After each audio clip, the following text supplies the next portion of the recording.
Conflicts exist on this continent. One of the most ranging conflicts on the continent of Africa is the question of Biafra. From 1965 or before that, the Biafrans had their own institutions.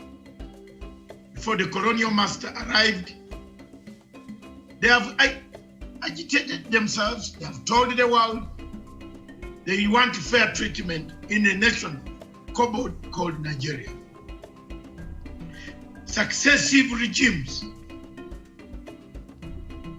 have always trampled upon the rights of the people of Biafra, destroyed them, killed their younger men, assassinated many, deported many, excluded many, forceful deportation out of your own country. Time has come for the new generation in 2020, 2021, 2022, for people to sit down to find an everlasting solution to the conflict that is around that region.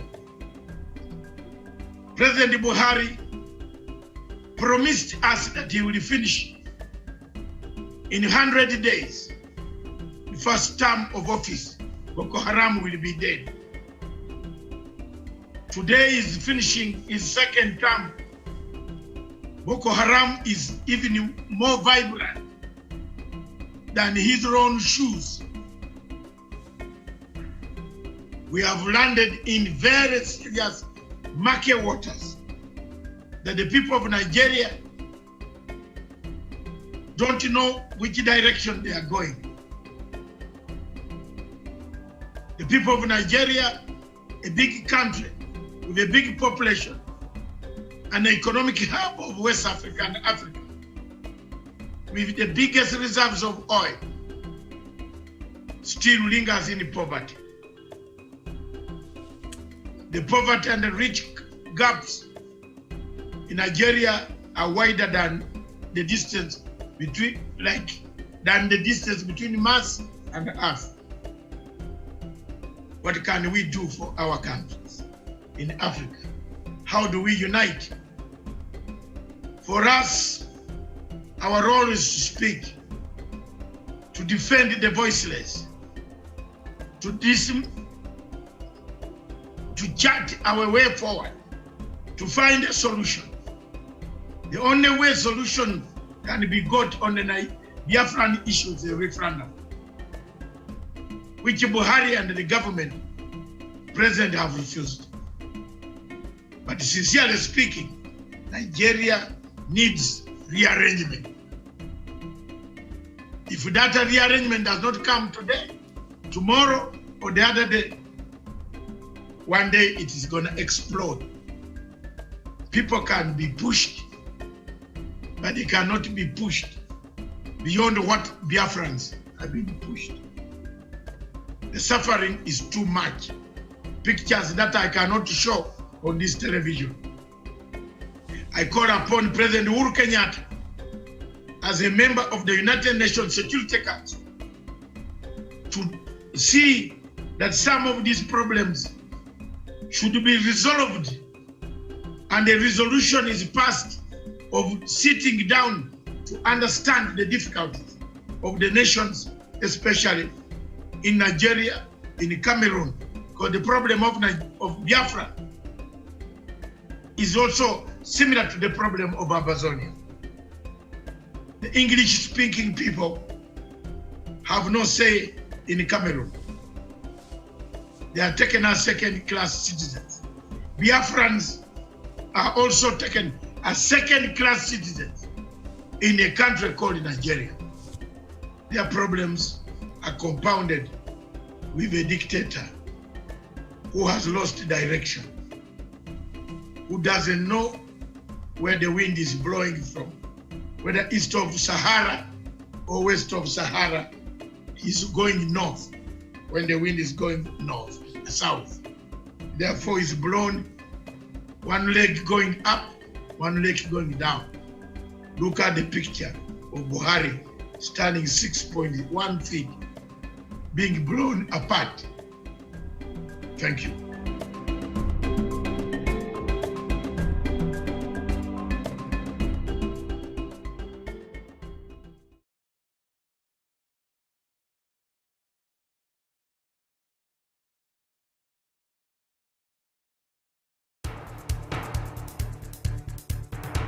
It is ridiculous and it is against the laws of nature that we can have somebody sitting pretty who takes home more money than the credible entrepreneur who is doing actual production of goods and services.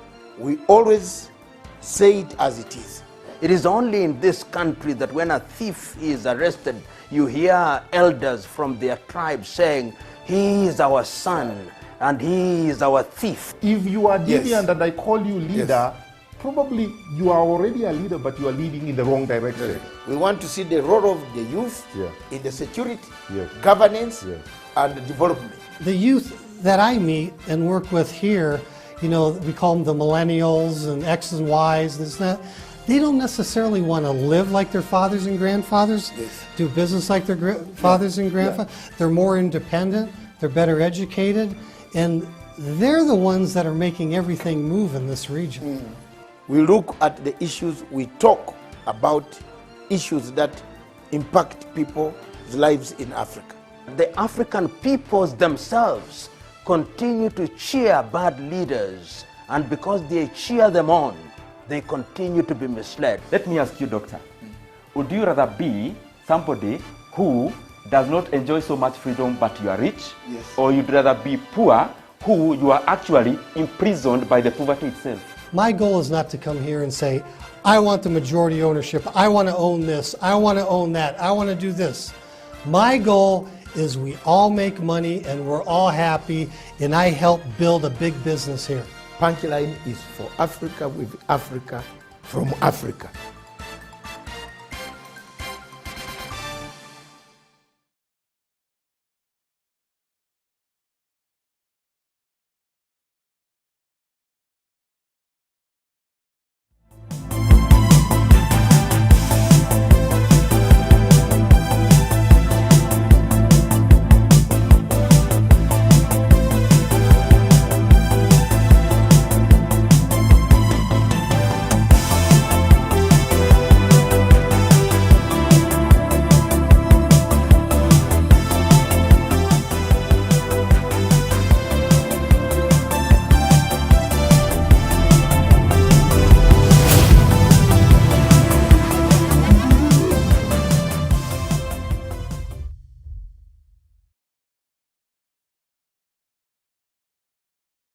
Good afternoon, Africa. Good afternoon, wherever you are. Thank you very much for watching Punchline Africa Television, broadcasting all the way from the Republic of Kenya, down in Nairobi.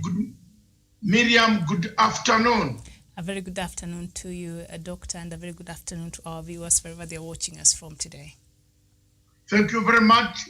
Also in Nairobi, in Kenya, good afternoon, Dean Sin, Colombo, Wesonga. Good afternoon. A very good afternoon, Dr. David Amatsanga, Miriam Ogutu, and our viewers across the country. Good afternoon. Thank you very much. This is the Political Command Center of Punchline Africa Television, broadcasting miles away from the Republic of Kenya. Thank you very much. We are going to, this afternoon, to do a service for the people of Kenya to discuss the topics that have taken place, the politics, the economy, the COVID-19, succession politics, the BBI, the sending of the cabinet to 14 days leave. What are the implications? What's going on? The legacy of President Uhuru Kenyatta. My role and our role on this television is one day and one day only that we have a legacy. That President Uhuru Kenyatta leaves a legacy of hope, a legacy of peace, a legacy of unity, a legacy of security, a legacy of food, a legacy of enough housing for people of Kenya. That is our contribution. We are not paid mercenaries. We are not deep state, but we are a darker state. And that is what we should. There is a difference between a deep state and a darker state, because a deep state works without boundaries. A darker state is everywhere. We work as volunteers. Thank you very much. Wherever you are in the world, in Zimbabwe, Harare, in Amazonia, my people of Cameroon, what has happened to African Union? What has happened to African Union? Uhuru Kenyatta, President Museveni, President Mnangagwa, all of you, wherever you are seated, Kagame, what are you doing, man? Cameroon is bleeding. Cameroon is bleeding. People are dying. How long do we want to see these images that are all over the entire Twitter, very bad graphic images? Why? Why Africa? Buhari, what's the problem? What is your silence, you people? What do you know that we don't know? Why has the African Union kept quiet, silent? Why? The African Union chairperson, Mohamed Fake of Chad, is an accomplice of this problem. How many times has he called for African Union emergency meeting to discuss Cameroon? We shall look at that in the second part. But for now, we want also to take this opportunity to warn South Africa that South Africa should not police other African countries. South Africa should not police Zimbabwe. South Africa should join hands to denounce the sanctions that have been heaped upon Zimbabwe by the American administration. Don't join hands to bring stupidity. I am not Mnangagwa. I am a Pan-African. I see my voice as a voice sent to tell the truth. Like a Kwame Nkrumah, like a Mugabe. I see that voice. Like a Sekou Touré, like a Jomo Kenyatta, Dr. Milton Obote, Samora Machel, Amilo Kabura, Mondlane. Those are the men who died in priceless. Those are the men, Gabriel Nasser, Gaddafi. Those are the men on this continent who died with the truth, telling the truth, dying by the truth, never to surrender to any communism and imperialism that is still haunting Africa. Why should South Africa police Zimbabwe? Who are you to police Zimbabwe? There's a lot of police brutality in South Africa. Should police brutality in South Africa? Who has policed you? I just want to tell the government of Zimbabwe that Professor Mbeki is NGO, is George Soros. You allow her to arrive in that country, you will have an uprising. Believe me or not, and don't blame me. I don't work for anybody. I work for the good of Africa. Speak my mind. If you want to hate me, hate me. I don't care. I don't feel that your place. I'm now being honest. I'm a friend of the President Mnangagwa for over 21 years. I've never given him evidence, anything that has ever let him down. Even when Mugabe wanted to slaughter him, I've always stood firm by him. Made sure he gets out of this trouble. And when I see South Africa policing, sending envoys to negotiate what? You want to negotiate what? Here are people who have refused to recognize that an election took place. That one side won an election.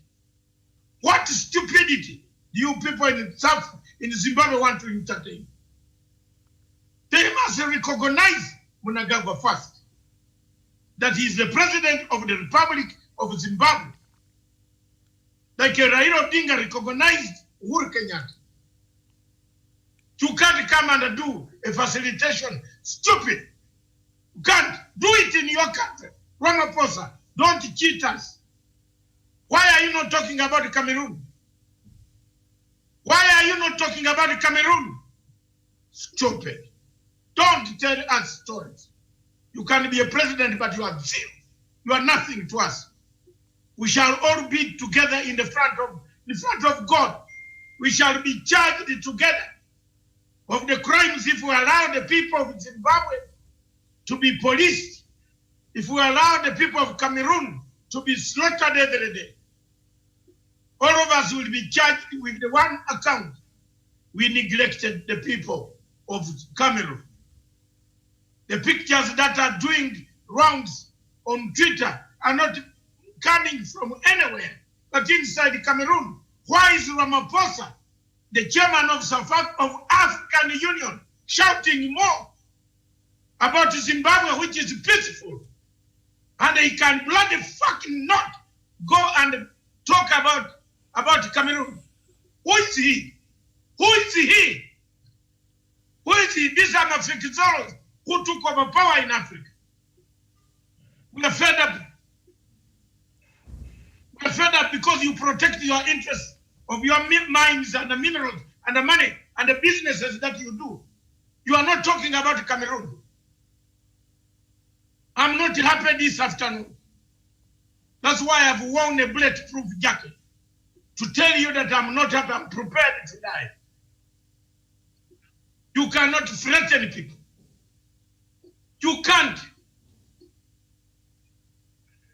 Ramaphosa is not talking about Cameroon. Ramaphosa is not telling the AU chairperson, Mohamed Faki, to go to Cameroon, to go and ask Paul Biya why people are dying in Cameroon. Why women and the children are being shot in point blank shot. They are killed, and you are telling me you are policing Zimbabwe. Stupid. Very stupid. What will you do? Do I need to go to South Africa? I live in a better place than South Africa. I'm proud. You cannot do this to Africa. The other one, Zuma made a mistake and allowed Libya to ban. He was paid money and voted with America and France to destroy Libya. Now this one, we don't know what he's going to do. Wake up your socks. Pull up your socks. Stop policing Zimbabwe. Go and work out a solution for Cameroon. And I don't think there's an African who has slept well last night. There's no African who has a value for Africa, for human beings. When a white, yellow, purple, green, who can say, keeps quiet, comes on the television, shouts about some other things. It is painful to see the people of Amazonia killed, maimed, slaughtered, defiled, shot at point blank. Give us guns and we go. We want to get Mr. Paul Biya. If he cannot be brought to book by Americans. For 4 years I've been saying it. I've been begging the international community to look into the problem of Amazonia. I've been telling Baroness Scotland. I've written letters to the AU. Some people don't read my letters. Some Lumpens don't read my letter. Now see what the bloodshed is. See what the bloodshed is. You underrate my English, yet some of you don't even know what English is. Yes, you can't even pass an English test. Yes. Listen to people. I've been writing for 4 years, warning people. Kenya here, I told them that they are going to kill people. They killed their own priest. A Kenyan priest was slaughtered by Paul Biya's troops. Nobody in Kenya has stood up to demand why a troop, a pastor, a bishop, who was spreading a message of God was killed in Cameroon. I don't have any mercy. Anybody who saw those pictures last night must have slept very badly like I have. And then you see here Ramaphosa and with a poor foreign woman secretary, international relations speaking rubbish over telephone, over the newscasts which the apartheid regime left for them. Is South Africa not corrupt? Is South Africa not having police brutality? How many people are dying in South Africa daily?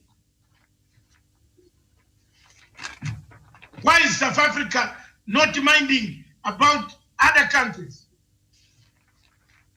Ramaphosa is a member, a chairman of African Union. Why can't he convince all African heads of state to a vacuum meeting and summon Mr. Paul Biya, ask Mr. Paul Biya to explain why the French allied soldiers are killing Amazonians. It's until then, then I will keep quiet. Less than that,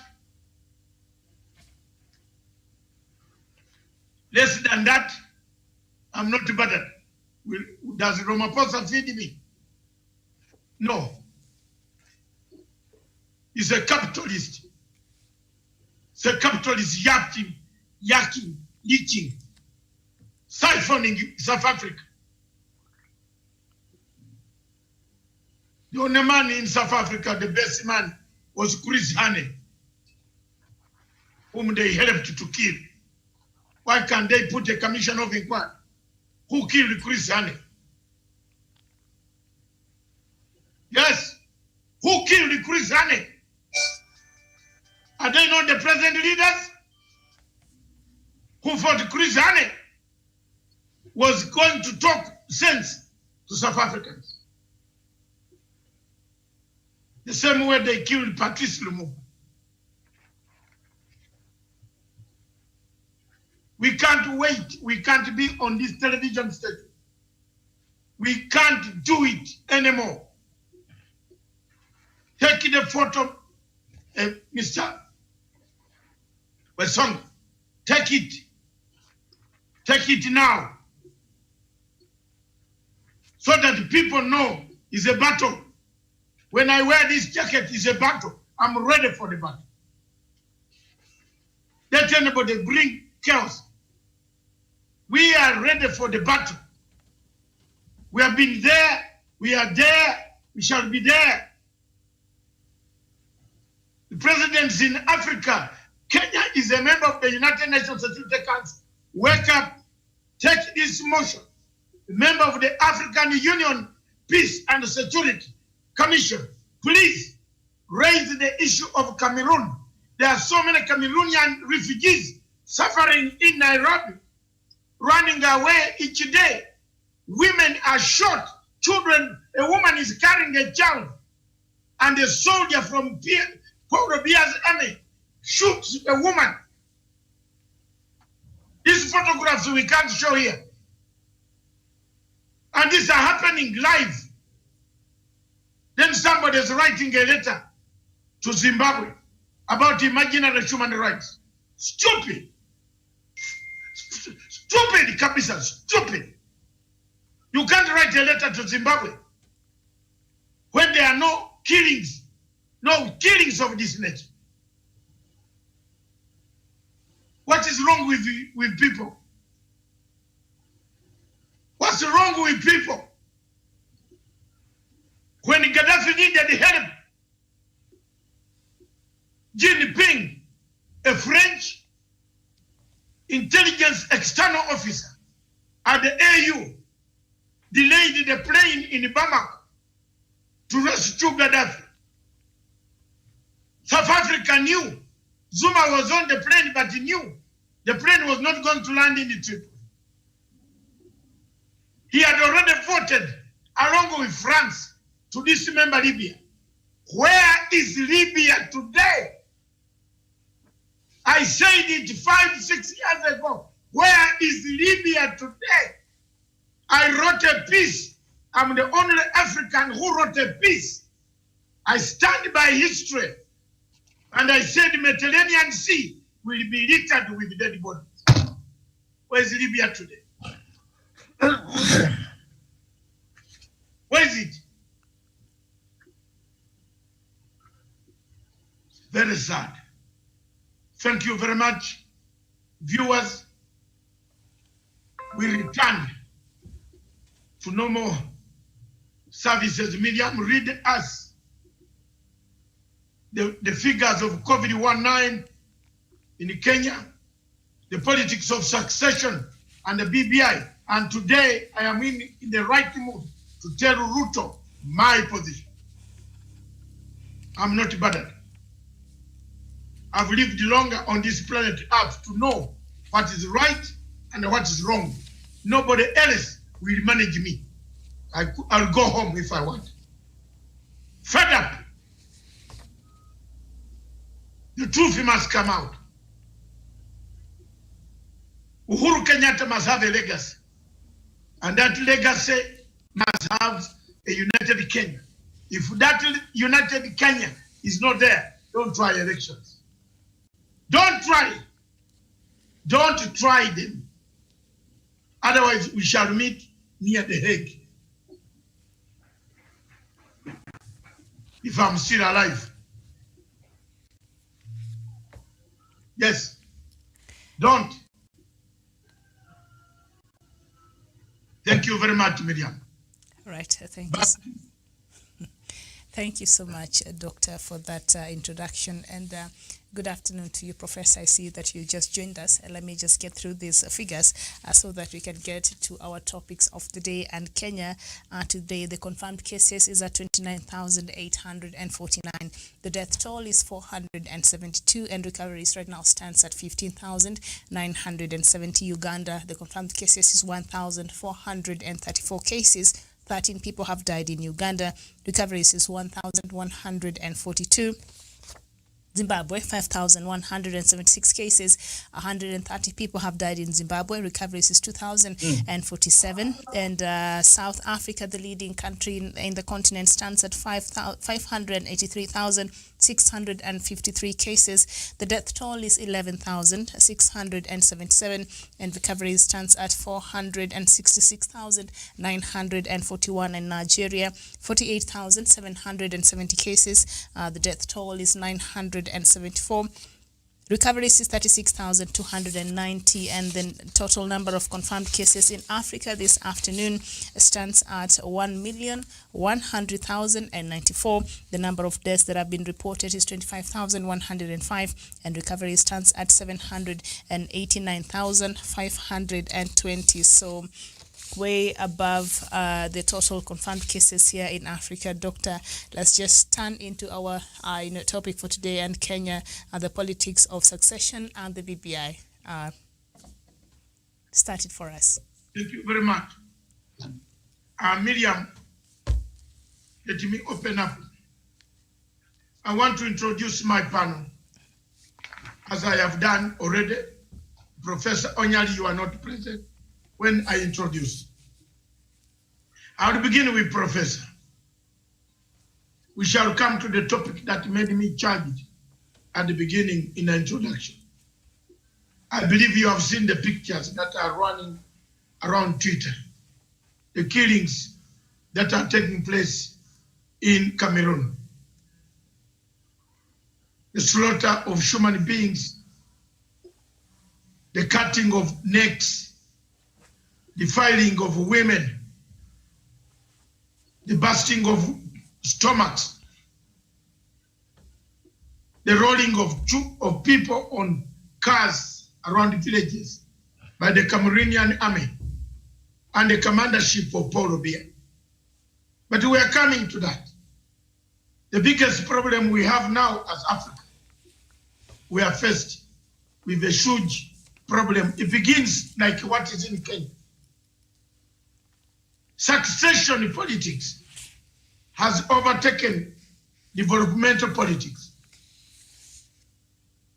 Nobody in the right mind today would like to discuss succession politics when we haven't seen an election commission. EBC is still in place. You are discussing succession politics. You are President Uhuru Kenyatta tries to do this, you do that. So today, what is it left here for us? How many times are we going to be here to talk until our voices become hoarse? Professor Onyan. Every time, every angle, President Uhuru Kenyatta turns. In the Senate, they have brought politics. Machaveli has told people in the Senate to screw up the Senate. The word I'm saying, screw it up.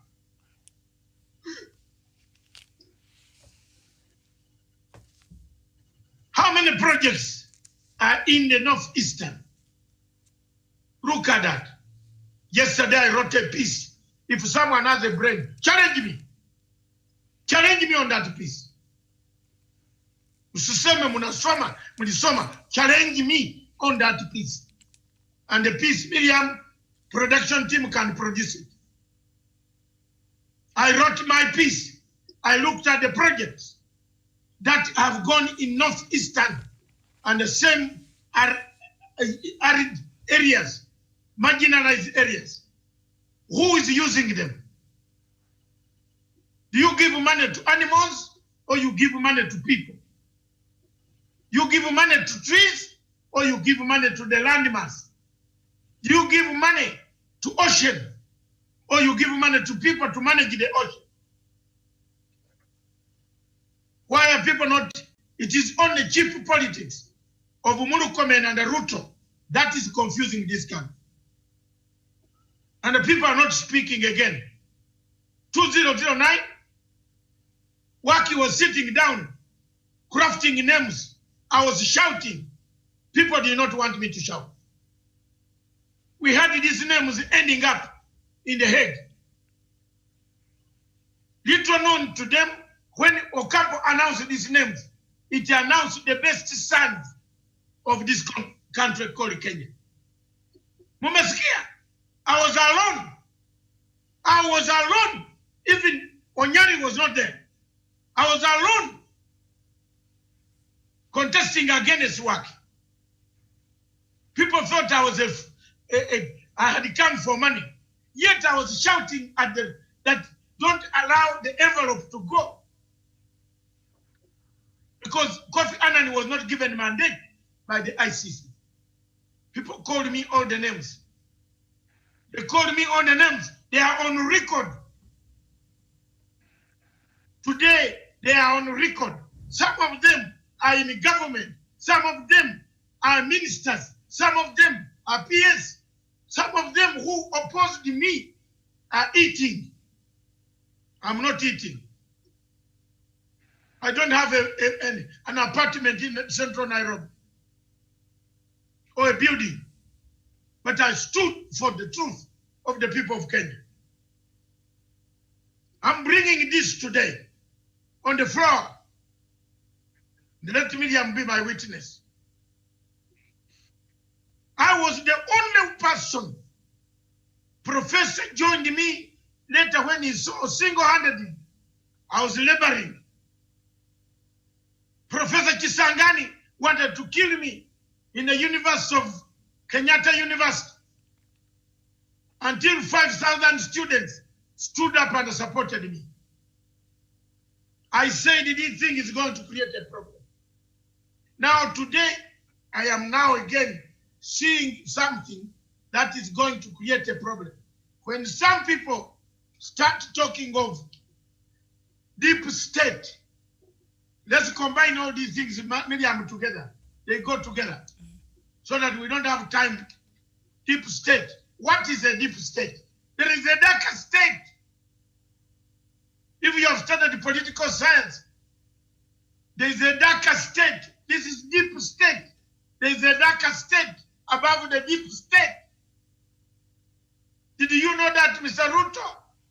Now, you better go back to school again and discuss, read the politics, because you are going to lead the Kenyans in 2022.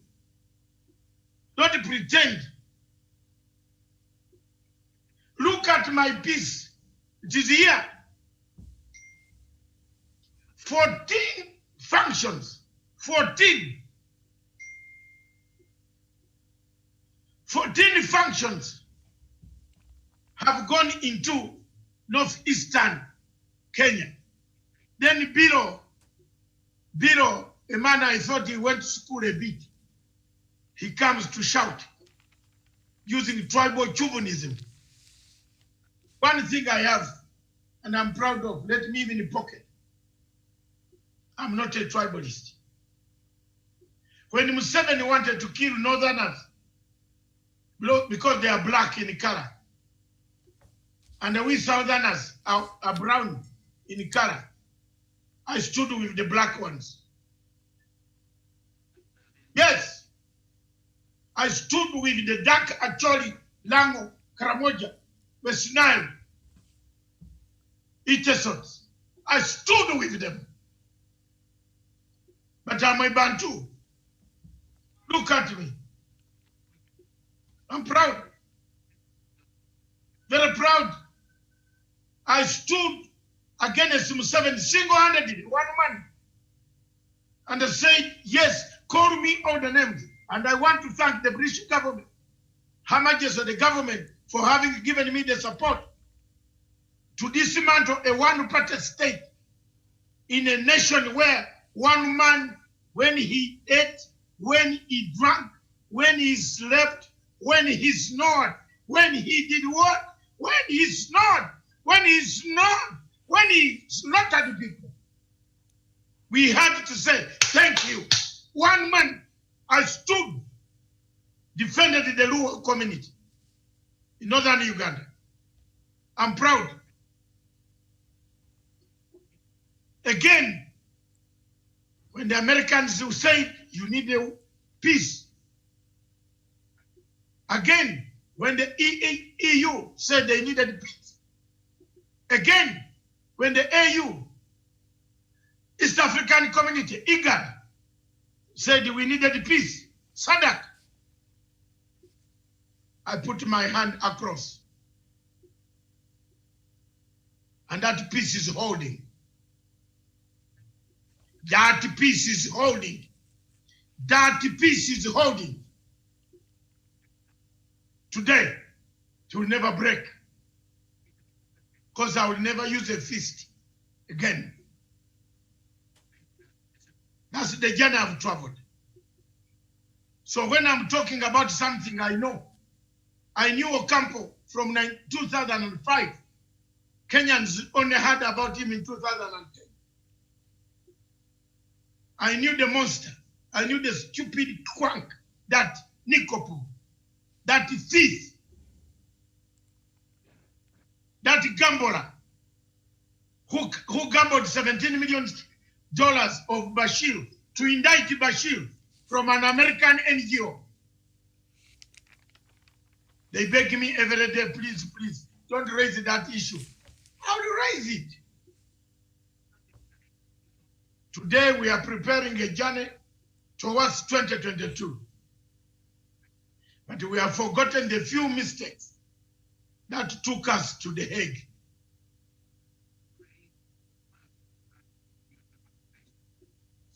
Yes, let God help me. If I'm wrong, hallelujah. If I'm wrong, hallelujah.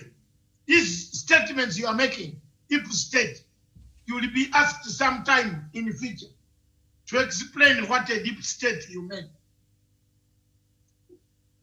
And you might not be able. This is a sign of someone who's preparing plan B. For us who have been in the military, we have seen you already. Maybe you lie other people, but not Matanga. And I warn you, I warn some people, you can lie, but not me. In this region, I know every movement.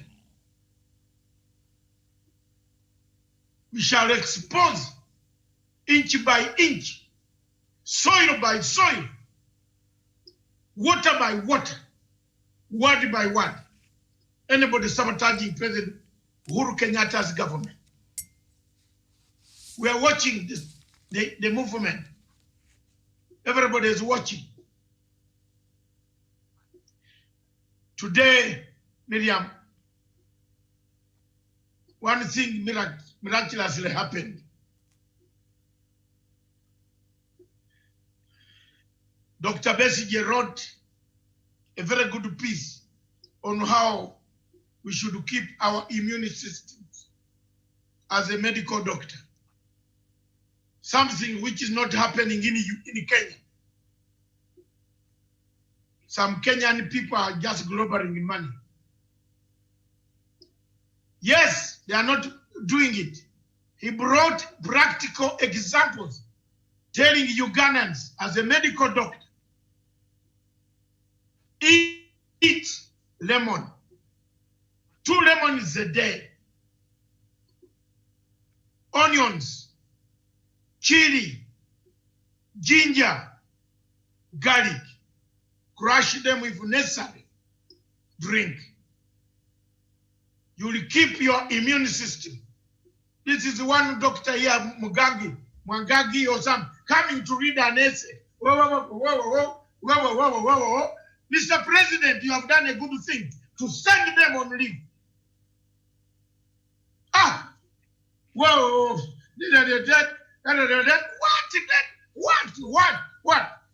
What, Onyali?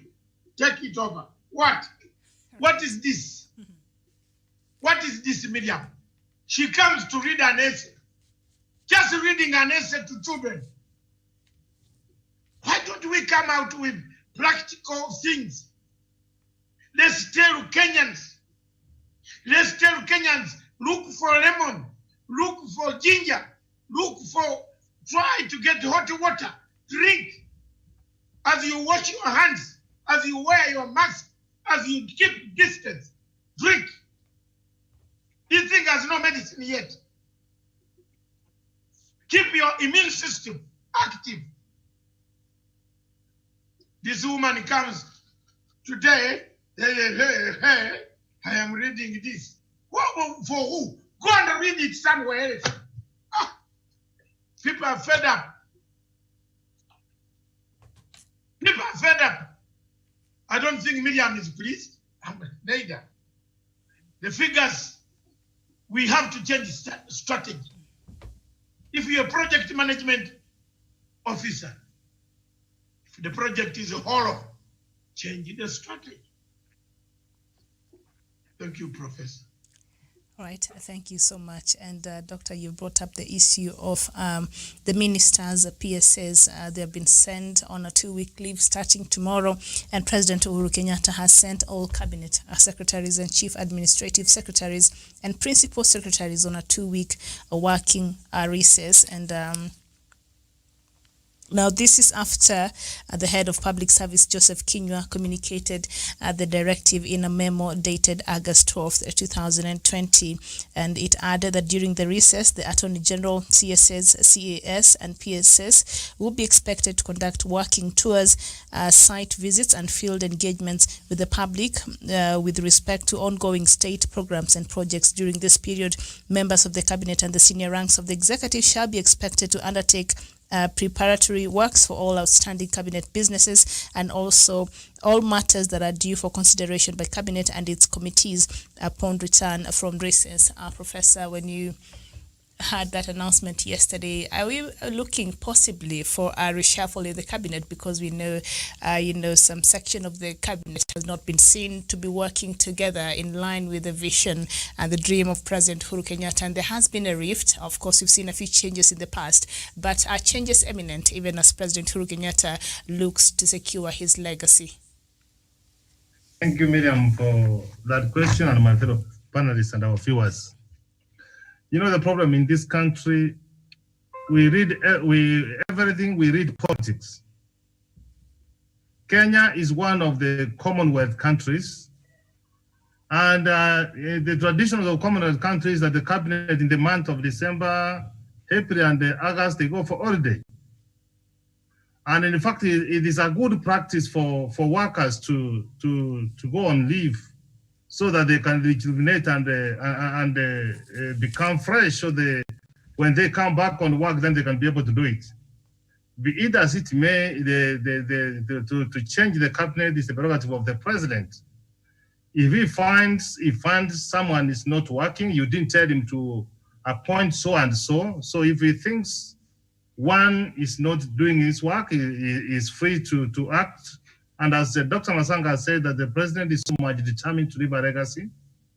So if he finds that one or two ministers is not up to date, to date, there's need to have that kind of discovery.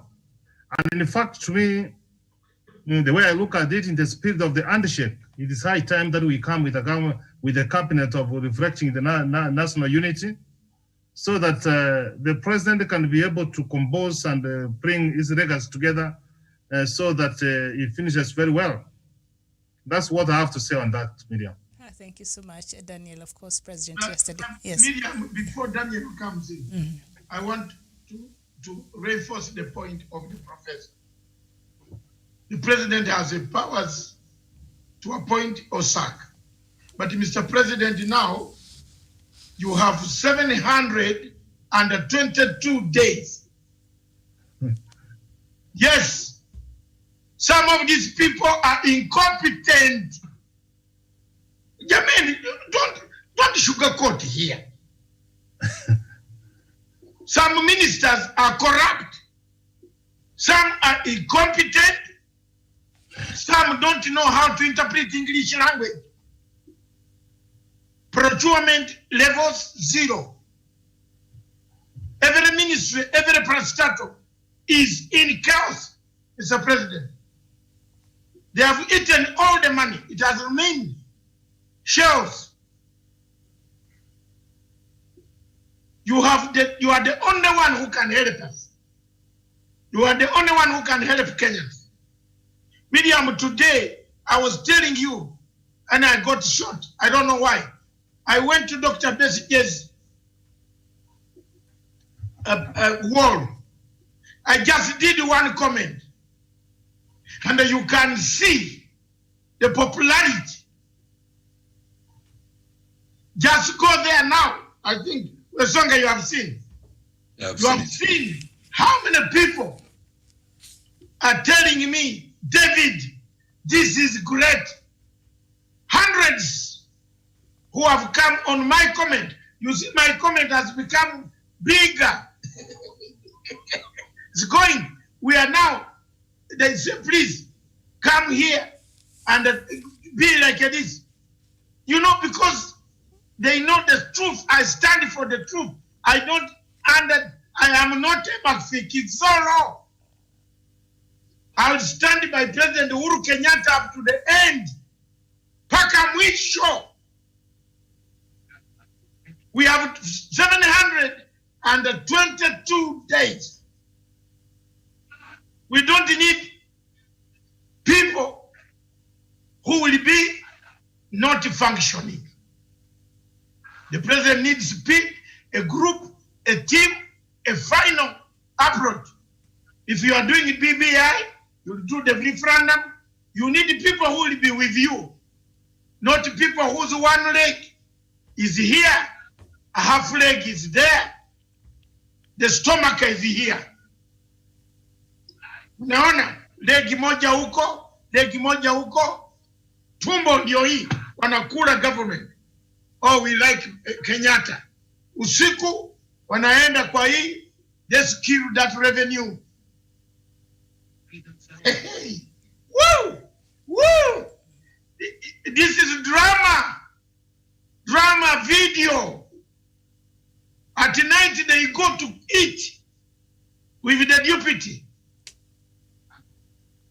And during that time, the stomach is here. And then they say, we are with you. No, the president doesn't need that now. We have 722 days precisely to leave a legacy. Kenya must unite. The rest, hospitals can be built under United Kenya. Isn't it? There you are. Right. Mr. Daniel, are we seeing an imminent cabinet reshuffle there? Because in the past, there has been a perceived rift in President Uhuru Kenyatta's cabinet with the one side, towards Deputy President and the other one towards President Uhuru Kenyatta. So the lack of unity in that cabinet is said to have slowed down even some of the things that President Uhuru Kenyatta, has intended to do, knowing very well that the ministries have responsibilities of implementing, especially the Big Four agenda. So are we expecting to see a reshuffle, or Kenyans are reading too much into this? And how perhaps a reshuffle, should it happen, how is this important in line with President Uhuru Kenyatta's legacy?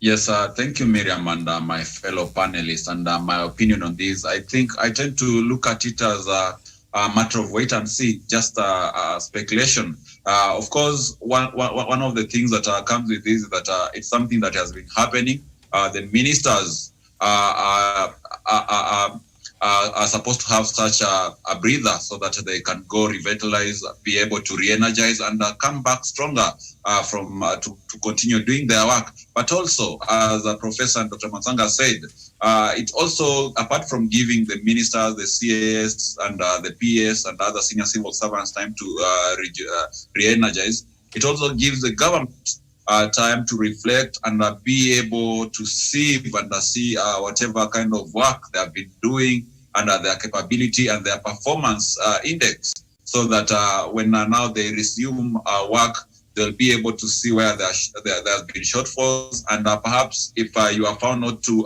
measure up to the hour, perhaps it's the prerogative of the president to get someone who is equal to the task and to be able to replace whoever will be found in such particular situation. So it's a matter of wait and see. It could be a reshuffle in the looming, but as well, it might not happen. So it's just a matter of wait and see. But going forward, previously we've seen that the majority of ministers or perhaps ministries have been lacking in terms of meeting whatever is expected of them.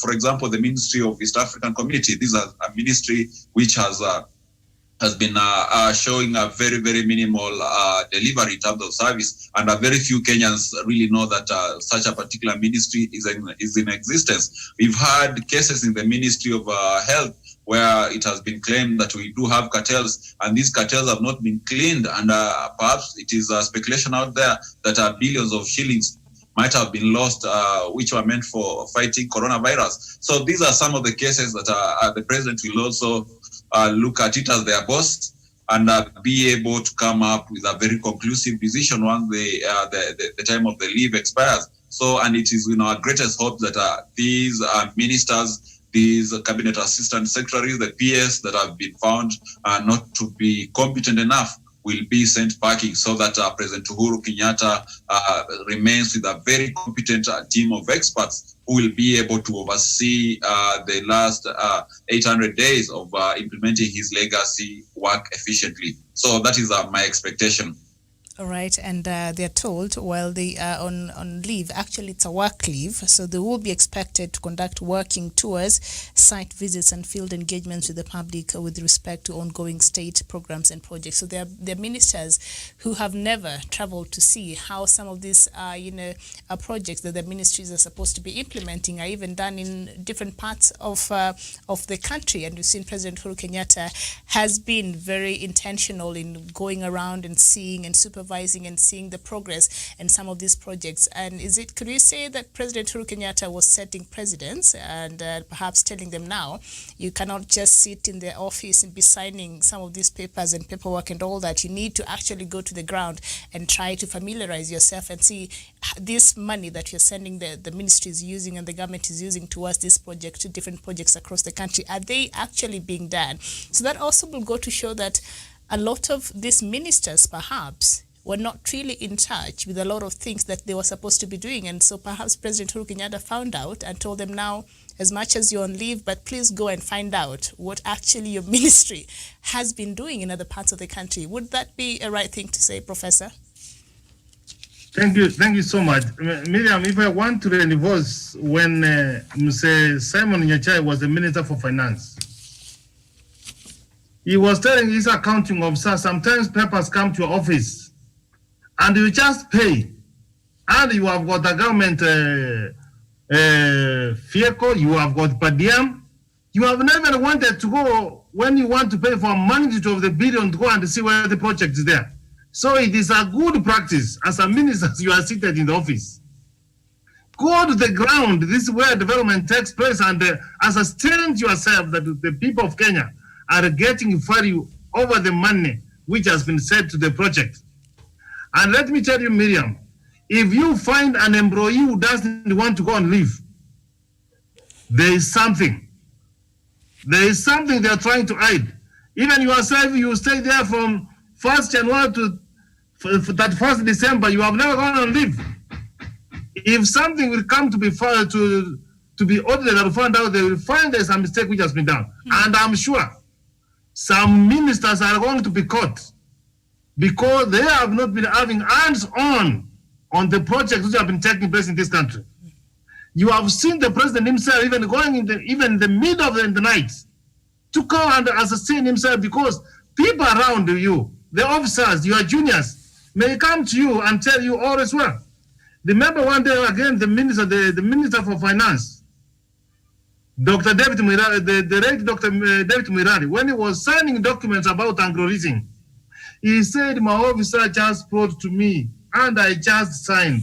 And you know, Dawood was a very honest guy. So it is very, very, very key, Miriam, that any minister, cabinet secretary, or when you are the head of the organization, fine, you cannot be able to go in all a project, but at least sample and go and see what's happening on the ground. It's a good practice. Right. And whoever advised the president on this, he advised him very well. If it was the spirit, it's fine. But you know, we are having 722 days. If the president is not doing what he's doing, his legacy is in jeopardy. But I think if we continue this way, his legacy is going to be great.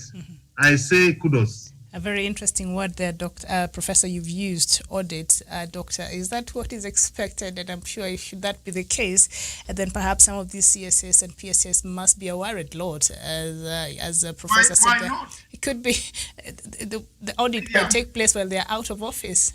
They have, in the political science, you send a rat to catch a rat. Yes. So that all of them look at each other and they say, you want me? He say, yes, I've been sent to catch you. This is what Kenyatta and the advisors of Kenyatta have said. Send these rats to go and see what was eaten and not eaten. So when they reach there, I'm not saying ministers are rats. I'm literally, metaphorically, in good English, J.A. Bright, not Ogundipe. Because I never studied Ogundipe. I don't know what you Kenyans did, but I did not do Ogundipe. I'm sorry. I did J.A. Bright. So, this is a very serious tragedy. These guys have been signing documents without knowing what is on the ground. These guys fight over per diem. There are ministers who want to go for conferences when a conference should be attended by an ambassador.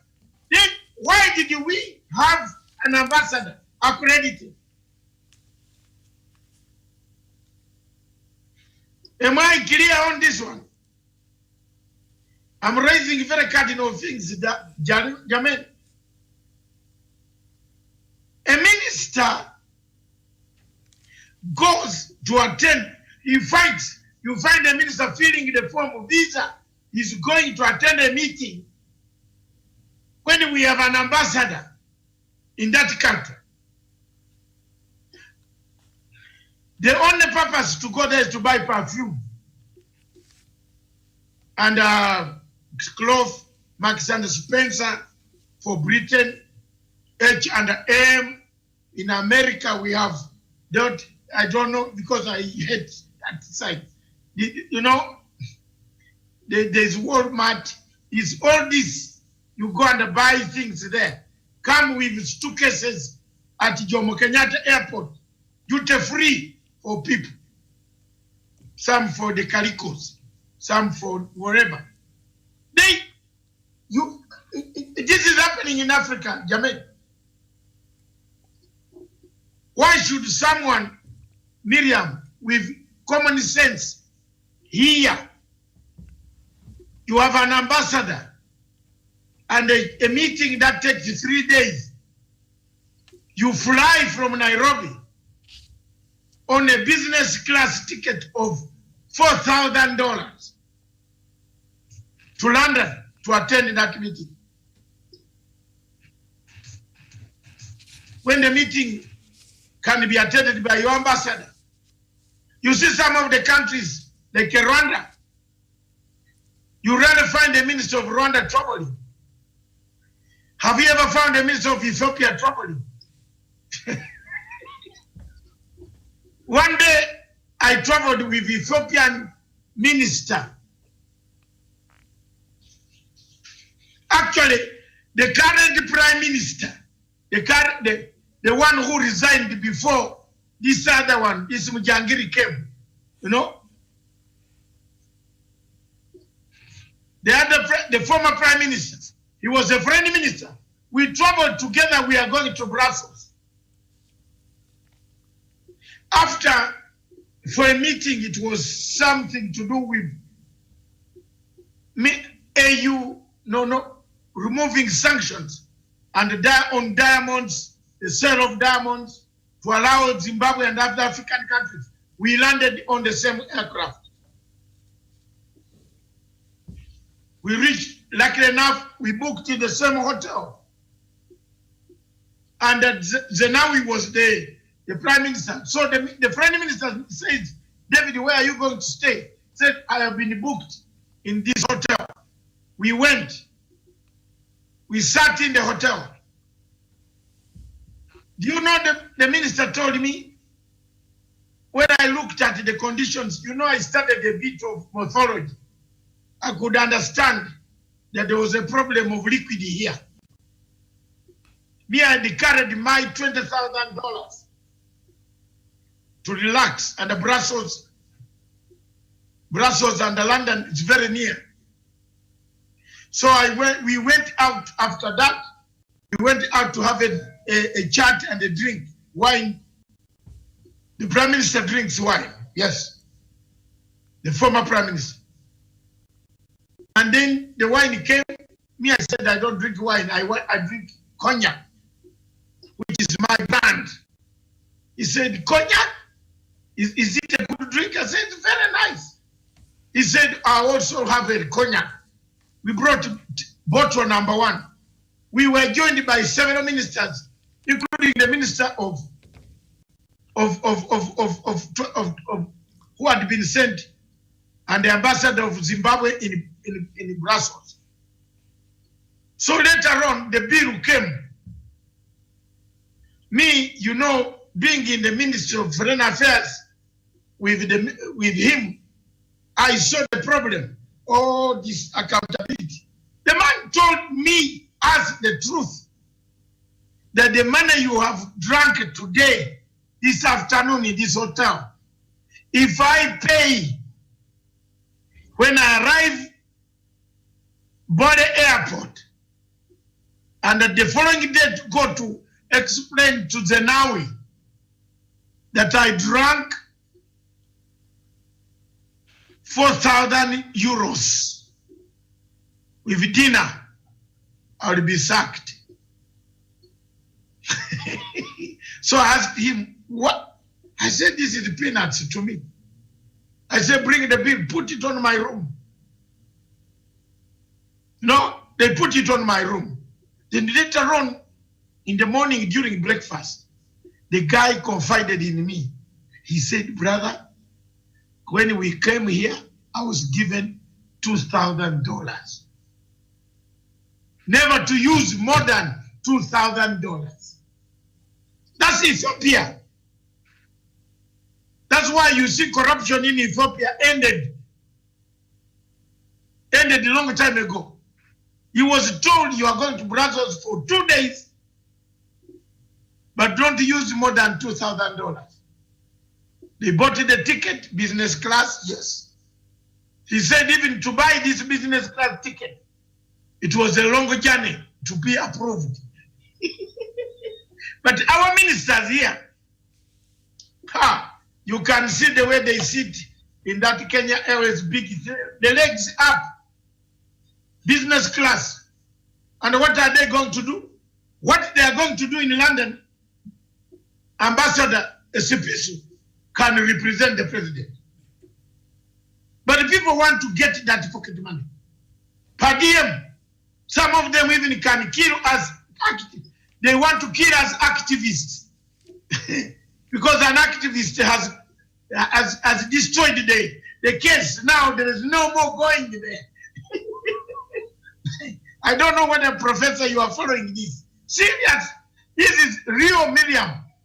I have been attacked by some people in the government for being kimbelembele, because I go and spoil things for eating. Yeah, and I'm saying it here. President might speak hearing. If he is hearing, hear me. I'm being attacked for nothing. I go, I run. They say, how did he run? Some of them we meet in the hotel. How did you come? Someone is asking you like that. And you're representing the same problem. How did you come here? I said, my friend, what's your problem? I'm an international activist. I am the Omutata of the whole world. Omutata is for Busia and these local places. So, if there is a way to prune, let the president prune, Baba. Please, let the president prune this. There's so many problems. Look at the problems. Look at the whole thing. We have so many good things that have happened in this country.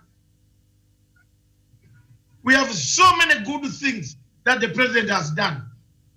Very few of his cabinet help him. Another one tells us to go to hell. Go to hell! Did you hear someone telling us to go to hell? Now his appointments have been revoked. Didn't I tell you? The court, I told you, that is requesting more money of the government. Why did you then appoint? Why did you appoint such people? Why didn't you put a commission like a Matanga to find you one telephone call in London. I swear, Miriam, today, even now, I will come back with data from about you. Even what you have not told me. I need 2 things only, and I will get them. If I get them, the whole data will be printed to me. Why didn't the minister do that? Save the money. Give Matanga nothing, even saliva only. Give me saliva. Let him not come closer to give me saliva now. But give, I'm meaning saliva, African saliva, something. And I just sit here by telephone. Here, I say I want the data of seeing Daniel Wesonga. Print it on my email or WhatsApp. Yes, they will ask me question. Date of birth, this what are they? In the bank accounts, yes. What? Quicker. It will come here. Ask Daniel. We are the inside men ourselves. We operate at night. We're looking for fire in Beirut, in where, before the fire comes out, even Citizen TV does not know there is a fire. We know. So give us time. The ministers are very selfish in short media, not to waste much time on this subject. The ministers are very selfish. They want to do the thing themselves. And if you come in with advice, you are the most condemned man. And if you are not careful, they go and say that man is a very bad man. He should leave this country. Because you are doing the truth. How could somebody hate me for having gone to disorganize a Somali judge? Surely can you hate me, Miriam? The judge was going to sit on a panel to judge Kenya, and the Matanga going to disorganize the Somali judge, and you condemn me?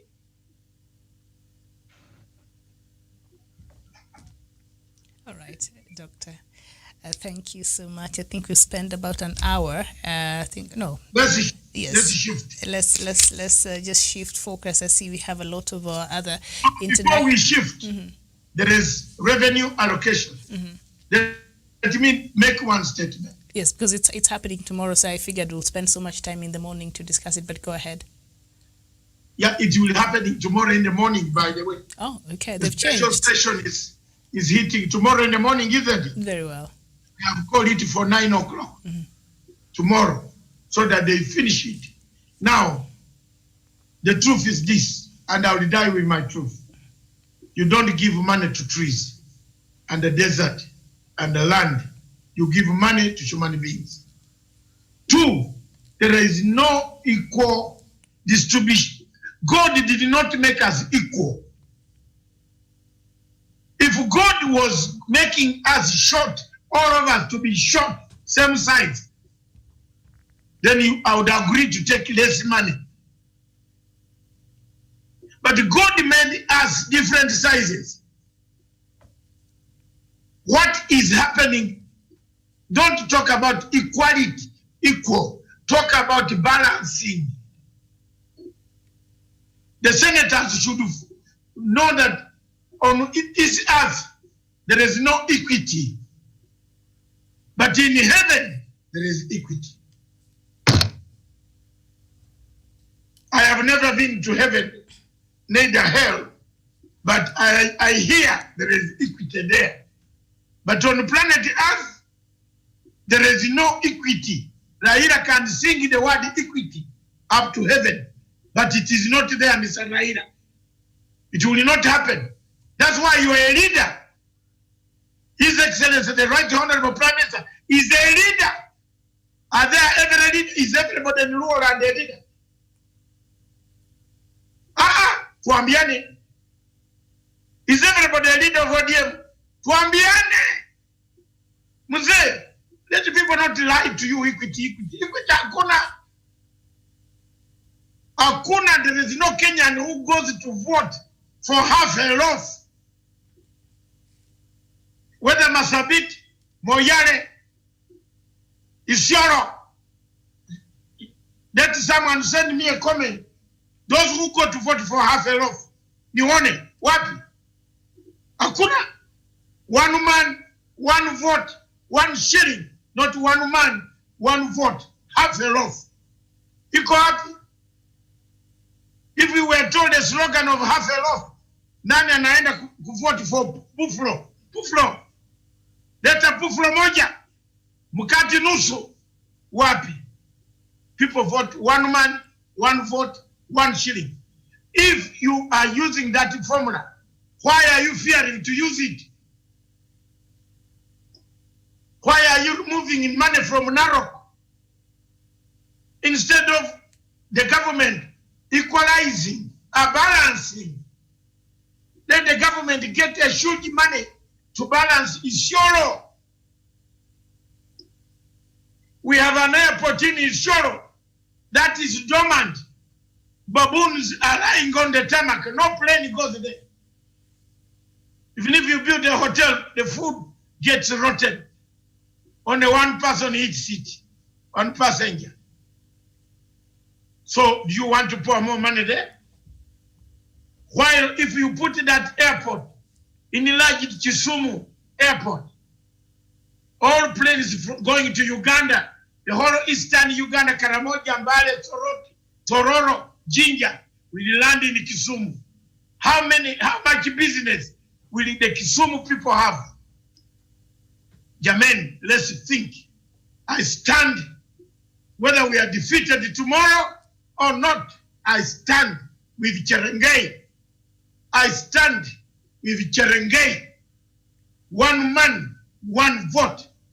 Yes, we equalized ourselves in Uganda. Our friends used to go to the army, and then we used to grow crops. They used to come and take our money to the army. Because the British told them, don't go to school. Unaona? What did the British do in Uganda? They told northerners that don't go to school, carry luggage. Then they told we Baganda people down Bantu, and the shule paka Makerere University, kweto. We found ourselves in a fighting mood. That while we produce coffee, my district produces the best quality coffee, Arabica coffee. Test number 1 from Bugisu. And we are the ones out of our coffee. We bought a building in London where the embassy is. But when Obote said we nationalized all this, we gave the building. That was a competition. 1 man, 1 vote, 1 shilling. Why would you starve the people of Kagamega from development, from more clinics, and then you go and build several clinics where the patients are not there? Why don't you buy them mobile clinics with their animals? Since they are traveling, the car runs to where they are and treat them. You don't need to build permanent clinics. So I stand as we close. Stand with Cherengei and the co. I have no regrets. These guys, this guy, the group of the gang of saying Kenya Moja are CIA operatives. They have been engineered by a slogan. They have been engineered by George Soros. Mutaona sasa. I know the history of some of them there in that group. Yes. Does it occur to you that Malala is completely opposed to Baba on this one? Does it? Who's telling him to do so? If Baba calls him tonight, Malala will vote tomorrow in a different way. which I believe now the leaders should do it tonight. Some of these people, you wrote a book about the shackles, that the Kakamega shackles, boys, Butere girls. This is the guy. Now today he thinks the shackles can come. Lakunule, wachana. This is Lakunule, the rain and the jewel. You know what? Me, God has created me like this. I'm not going to put injections on my stomach that to reduce my stomach. No. I don't have any disease in my stomach. My stomach is as a result of good health. Good health. Wacha tuambiane ukweli. Unaona Sakaja na huyu wote walienda pamoja, sasa they are small. It is that depression causing them chaos. Me, I don't want to get depression and fight God. Mungu mwenyewe anaweza kunichukua kama anataka. Sina corona. I'm fine. Lakini siende enda kwa hospitali huko India, itoa kitu. Utoe nini? You against God. Unatoa nini? Have you seen nowadays, even the suits don't fit. The stomachs are falling. Watu wanaanguka. Depression. We have a depression problem. Unaleta depression kwa Senate. Yeah. Tuambiane ukweli. Katika shako boys of Butere girls. What is it? Yenye mchunge your homes, man. Msitulete one man, one vote, one loaf. Hakuna half loaf. I'm not tribal. I want everybody, even in Mozambique, to have a full loaf for the vote. But the government can balance. God never said a doctrine of equity. I want His Excellency, the Right Honorable Prime Minister, to go and read the word equity. The doctrine of equity means what? We are all not equal on earth, but we are equal before God. That's why the Deputy President Ruto has a house with an airstrip, not a helicopter landing, airstrip. When he doesn't know the difficulties of a plane hovering over his house when they are sleeping. Because the plane could change direction and come.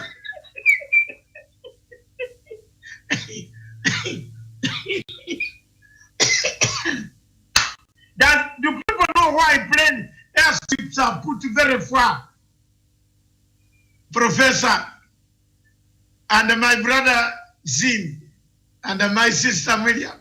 Do you know why we put airports very far? Then you go and bring an airport in your compound.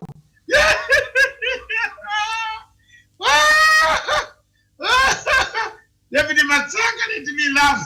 You put an airfield in your compound. A plane will live there. It will refuse to stop. All your children, everybody will be gone. You know, people should think first.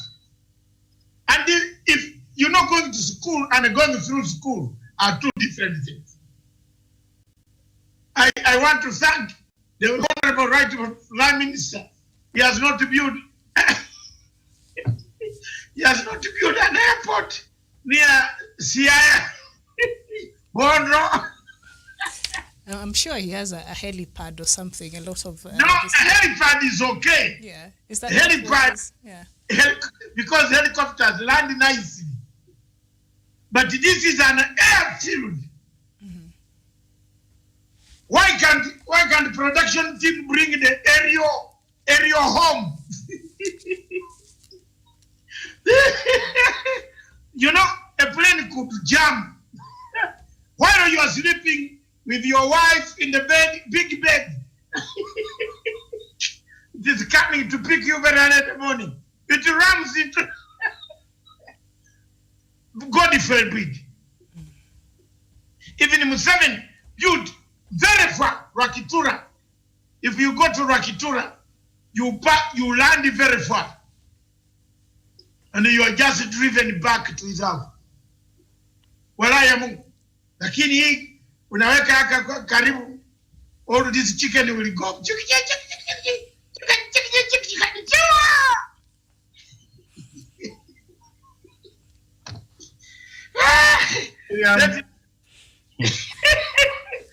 Professor, why are you not joining my chicken?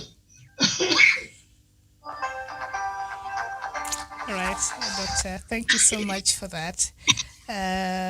It's about 3:30 p.m. Perhaps we start looking at the Let's spend the rest on Africa. On Africa, and our topic for today for Africa is why has AU and the world forgotten the conflicts that eat Africa on a daily basis? And we have a few case studies here.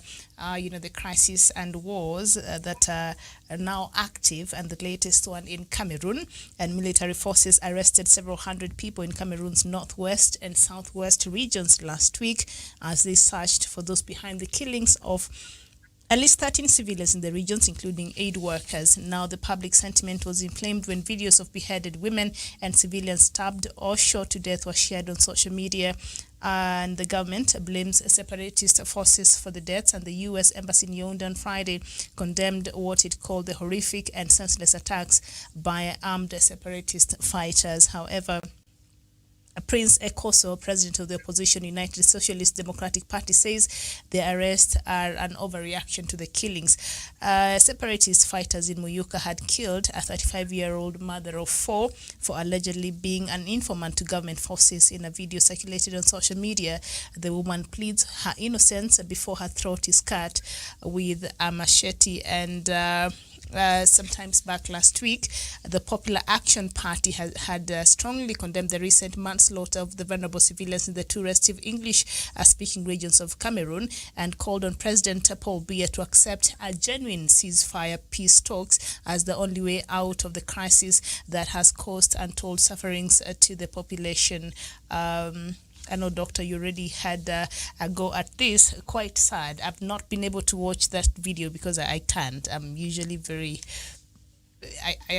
I've been unable to, but I've seen it, but I've been unable to watch the whole thing because of the graphic, images at its nature. They are very disturbing, information coming from Cameroon. Prof, let's just get your opinion, then Daniel, and then we'll go back to Prof, to Doctor. What is happening there? Very precise. Miriam, Yes.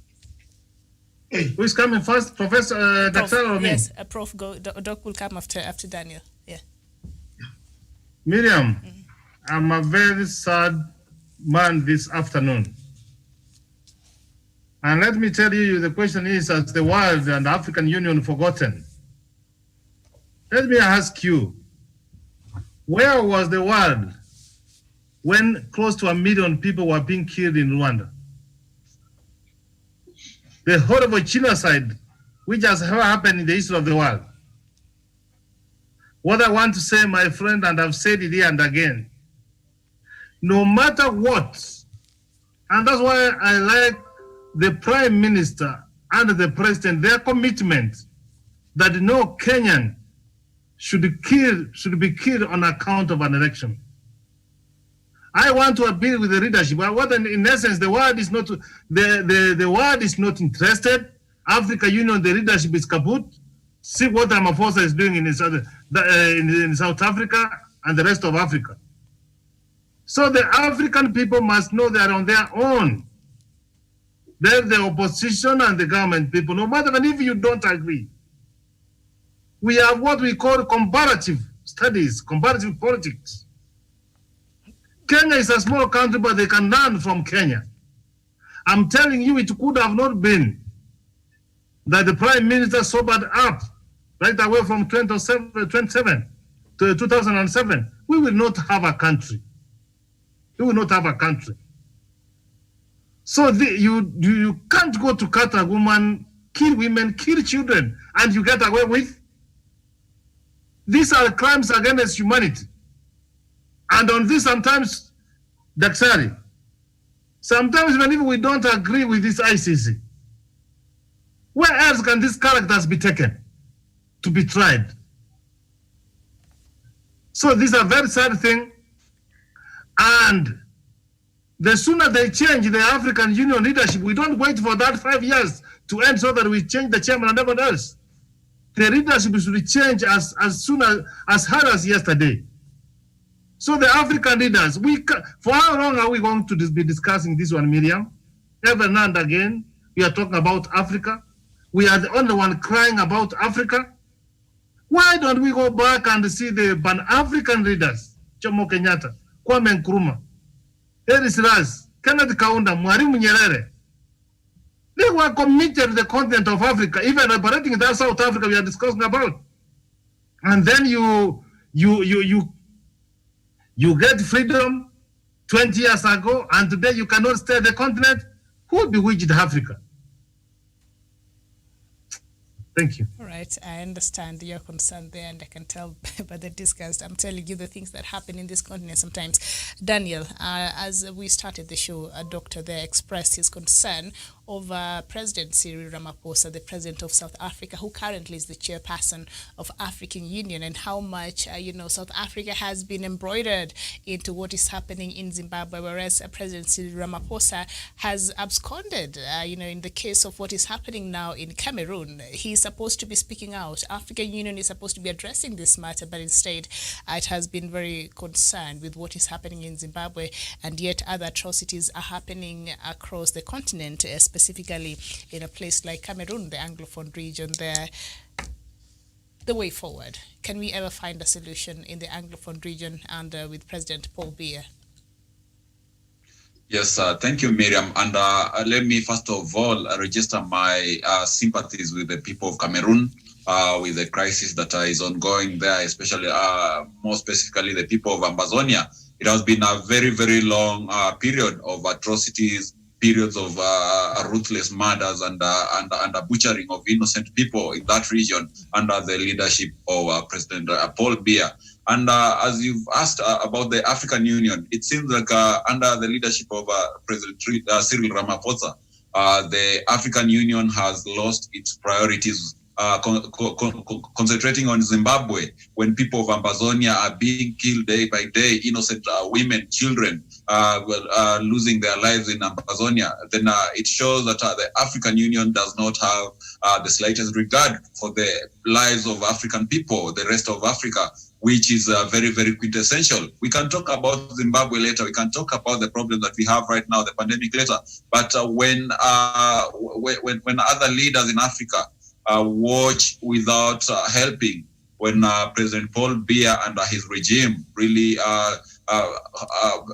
commits atrocities against the people of Amazonia, it's very, very unfortunate. And this juncture, perhaps we can call on the international community to really come in. We need to have sanctions against the president of Cameroon, Paul Biya's regime, so that it can be able to address whatever is happening. This has been a very, very long-standing stalemate and anarchy, state of anarchy in Anglophone region of Cameroon. So we need President Paul Biya to get out of power, or perhaps if that is not viable, then let the people of Amazonia chart their own future. We have the right for self-determination, and that is envisaged even in the United Nations, even in the most constitution of most developed worlds. Let the people of Amazonia chart their own future. Let them have their own independent state. And that is the only way we'll be able to solve this problem. Without that, perhaps we're going to continue to lose more innocent life and pour innocent blood. And that is very completely unacceptable, Miriam.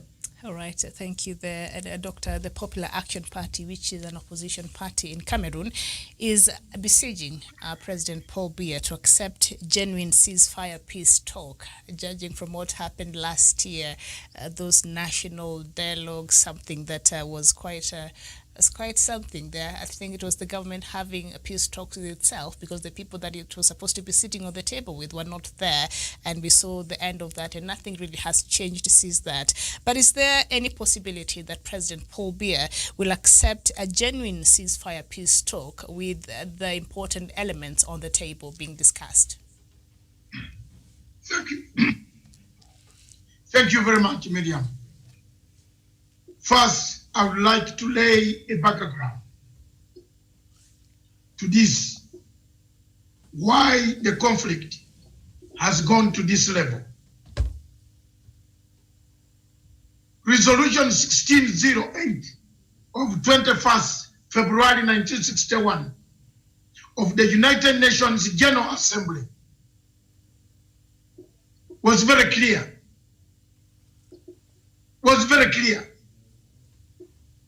After the referendum that took place, it was very clear that the southwest part of the English-speaking Amazonia was not part of the French-speaking Yaoundé.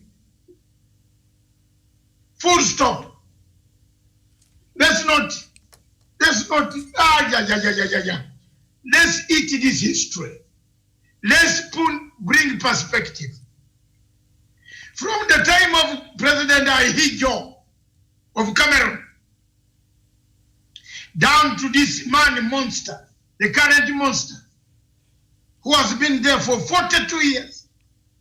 You have forgotten to mention that. Professor and Daniel. The United Nations General Assembly saw it fit, overwhelmingly voted for the people of Amazonia to have a state called Amazonia, because the two were not compatible.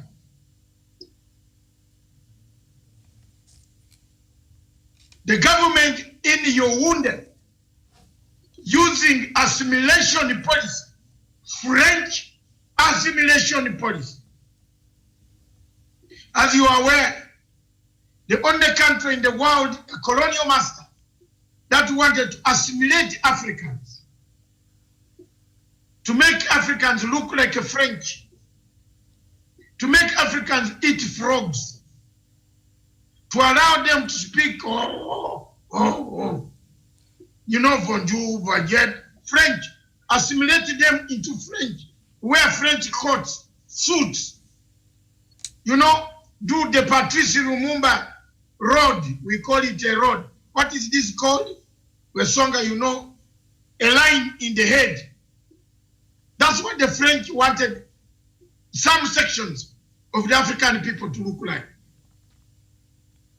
Resolution 1608 gave a mandate to the leaders of neighboring countries, especially Nigeria, to come back and proceed by processing the resolution into United Nations Security Council to allow Southwest Cameroon to go on its road.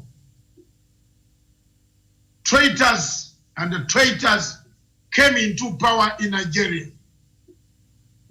You know very well, from 1961, Baba Tafawa Balewa, the first prime minister, was assassinated.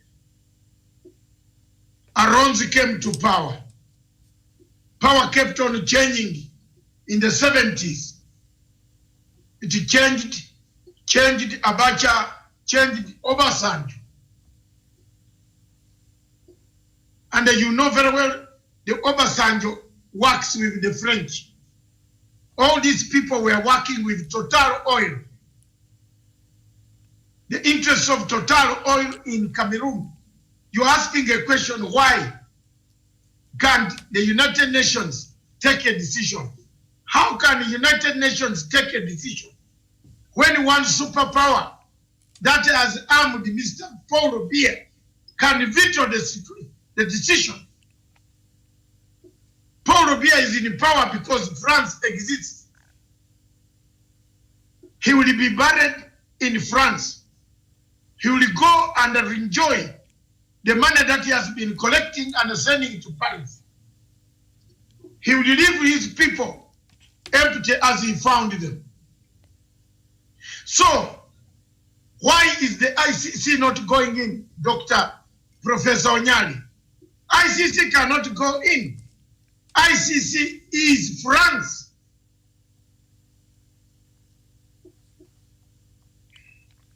The government of France pays 75% of the salaries of the judges, the prosecutor, the cleaners, the office messengers, the toilet boys, the tea boys in the ICC. So you tell me how ICC will go to catch their own man. You come to AU. The danger why AU is not reacting is Mr. Muhammad Faki Muhammad. Dr. Muhammad Faki is a Chadian man, is a Fulani. The Fulani have a policy around the hegemony, around that area. There is another group of people the Fulanis are oppressing in Chad who have been demanding for their independence. And across the bridge in Nigeria, there's another Fulani general called General Muhammad Buhari. He's a Fulani. Across near southwest Nigeria, there's a group southeast Nigeria, across the border, southwest Cameroon.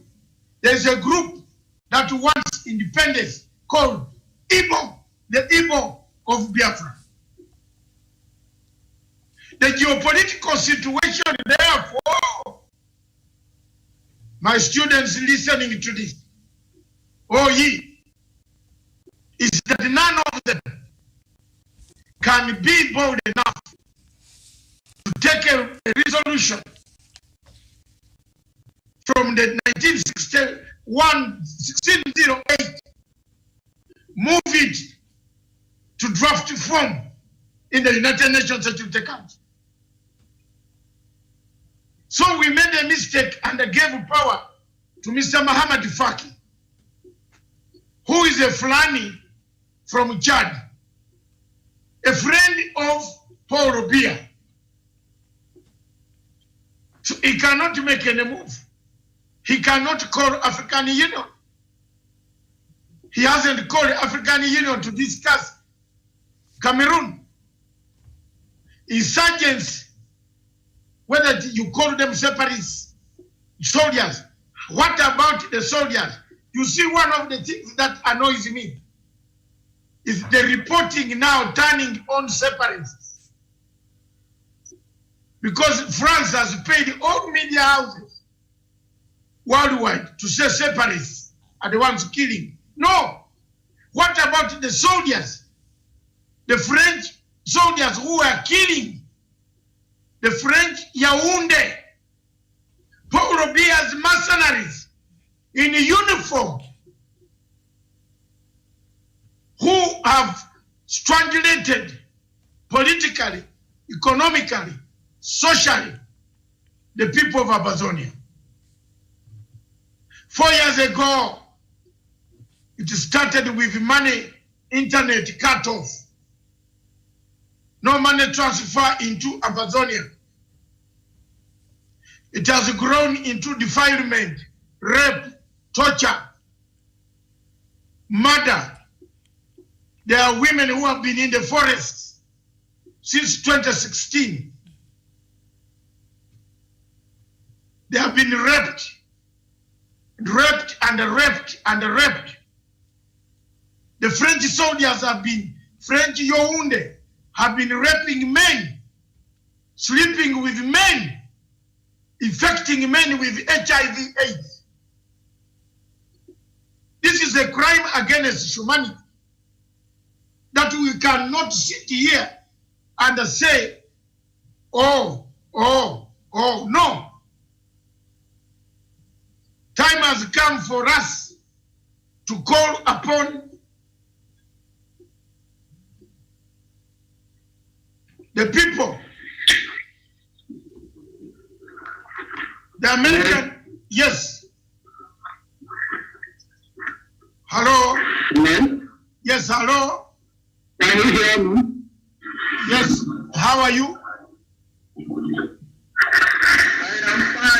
Hello. Yes, we can hear you.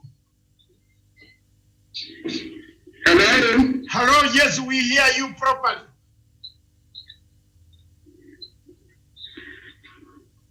Hello. Oh, there's a caller from Bangkok. I think he wants to contribute to the debate. So time has come, Miriam, as I was saying. Time has come now. For one, the United Nations Security Council. Kenya is a member of the United Nations Security Council. It must send a fact-finding mission into that place to find out the aggressors, the people killing these people. Two, they must put a no-fly zone on Amazonia and the entire area. We call upon America to put a no-fly zone such that nothing passes, nothing is delivered in that area. Three, we call upon the international community, Human Rights Watch, Amnesty International, to prepare a charge sheet for President Paul Biya, for him to end up in the dock before he goes down to 60 feet. Let him be charged for crimes against humanity done by his commanders, because he's the commander-in-chief of the armed forces of Yaoundé. There's no shortcut here. People have died. People continue to die. It has escalated on Facebook and Twitter. Media, don't look at those pictures because you won't sleep. They are really very bad pictures. Imagine a woman is shot with a baby on her back.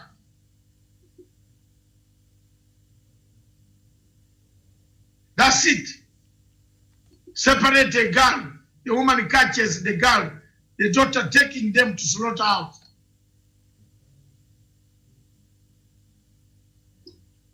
Right. Is this a war that we can keep quiet about? Is this a war that African Union can just say, we are AU, we are African Union Commission, we are Ramaphosa, Ramaphosa, Ramaphosa, Ramaphosa. What Ramaphosa, my foot? That Ramaphosa is the chairperson of African Union, presiding over death in Libya, presiding over death in Mali, presiding over death in Biafra. Is this what we can watch? Is this the Africa that we want? We speak as independent-minded people. There is nothing that we have ever benefited from our speaking. Our speaking, we speak as it is. Time has come for President Uhuru Kenyatta, as a member of the United Nations Security Council, to initiate investigations, to send a fact-finding mission. The UN Security Council should send a fact-finding mission, should warn Paul Biya to tell his troops to behave according to the international decorum. Less than that, let's call it an Armageddon. Right. Is that a proper way, Songa? Armageddon. Yes. Less than that, Professor, remember one keyword? 1608. That's where you begin from. 1608 resolution. Hiyo ndio ilileta shida. And it has caused the war. The war is moving slowly, Now it has come to its apex. We need intervention, no shortcuts. AU is dead. AU is bought. AU is in the pockets of France. ICC is in the pockets of France. Imagine Kenya, something happened for only a week, and you saw how they came. They came to collect everybody. But this has happened for 4 years. Nobody has gone to collect anybody there. Very well. And as we know, President Paul Biya of Cameroon is the second long-serving president here in the continent. He started his reigns in November 3rd, 1982. So right now he has served for about 38 years. The first one, of course, is the president of Equatorial Guinea, Teodoro Obiang Nguema, who was served from the 3rd of August 1979 to date. So he served for about 41 years. And as we speak right now, I think was it yesterday, the government and Prime Minister of Equatorial Guinea have resigned. So probably problems there in Equatorial Guinea, and that is a story we shall be following. So now let's just move forward and go to Biafra, where the leader of the indigenous people of Biafra, IPOB, Mazi Nnamdi Kanu, on Friday condemned the arrest of 70 Biafrans in Imo State. In a statement he personally signed and sent out to his Publicity Secretary, Kanu said he has written to the United Kingdom and the United States respectively, warning that a peaceful agitation should not be construed as weakness. He advised the governor of Imo State, Hope Ozodienma, and the state's commissioner for police, Isaac Olutaya, to release the arrested Biafrans. And in his words, this is what Nnamdi said: we wish to draw the attention of the creator of Nigeria, the almighty Great Britain, through the British High Commissioner to Nigeria, UK in Nigeria, that the US State Department, through US mission in Nigeria, to deliberate and orchestrated provocations, actions of the government against a peaceful Biafran. So we see similar problems that is happening there in Nigeria is what closely is happening there in Cameroon. So apparently also a couple of people who are supporting the Biafran movement were arrested on Friday and have been arrested for a couple of years now. Again, where do we go from here? The same problem. I've summarized it for you. What is in Biafra reflects what is in southwest Cameroon. The Fulani dynasty, they have teamed up in that region, combined with the French hegemon. They will not listen to anybody talking about Biafra. They will call him or her an enemy. But time has come to review the presence of too many refugees running away from Nigeria, to the extent that the United States Embassy in Abuja closed its chancellery and they said they cannot operate anymore. Because the United States found everybody going for a visa was not returning. People were not coming back. People were running away. So it is a disaster. While we are doing this, the AU has the audacity of writing a letter to Zimbabwe about imaginary human rights abuses. Imaginary. There are no people cutting people's necks in Zimbabwe. The pictures that I've seen in Cameroon, okay. Any abuse of human rights anywhere in Africa, we don't just clap our hands. Whether small or big, is still a human rights abuse. But we should focus on where the biggest gross injustices are taking place. That is Biafra. That is Libya. Things are not good in Libya. We have kept quiet. France is battling it with Turkey. Turkey battling it with Russia. Russia battling it with Qatar. We have a war. Who is suffering? The people suffering down there are themselves. Libyans. So, Miriam, in a nutshell, the AU has let us down. It has forgotten. Until we change and we get a proper leader who can stand for Africa, we are going to suffer much longer. Thank you. Very well. Well, Professor, this war and the killings that have been happening there, and the agitation, of course, from Biafra there in Nigeria, these are killings that have been reported, from some times now, and we saw. During the leadership of the former AU chairperson, Egyptian President El Fattah el-Sisi there, he didn't do much. He focused his attention in Libya, where, did not solve anything, because Egypt is also involved in the fueling of the war and the crisis there in Libya, so nothing much. What is happening in Nigeria there and in Cameroon was not considered a priority. And then we thought perhaps when President Cyril Ramaphosa will come in, when he came in, we thought, because one of his key agendas was to try to address some of these conflicts in the continent. But since then, we've not seen any virtual meeting. I know we have COVID-19 right now. We've not seen any emergency on some of the conflicts that require the leadership of AU right now in this continent to be addressed and to find way forward and to find out what is the problem. And so al-Sisi was bad enough.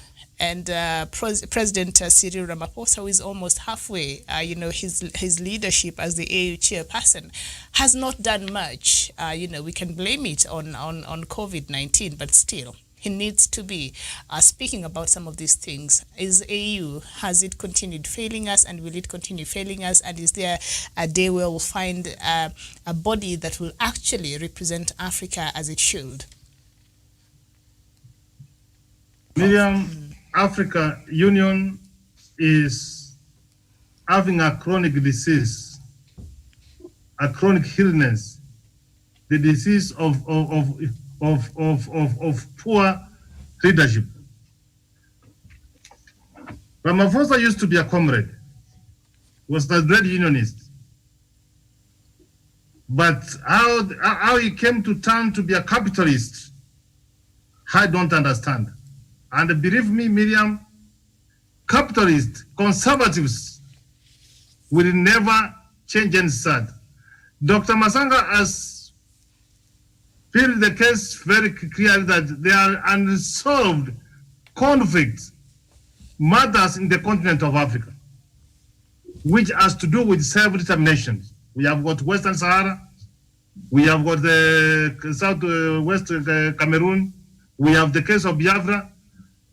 And I think now this is beyond the leadership of African Union and even United Nations themselves. A new movement, I'm looking for the day a new movement will rise in Africa so that we can team up and reclaim the vision of the Pan-African leaders. Miriam, the issue to do with self-determination. Can I talk to you, sir? Yes, thank you very much. You are live. You want to make, sorry, Professor, you want to make a contribution?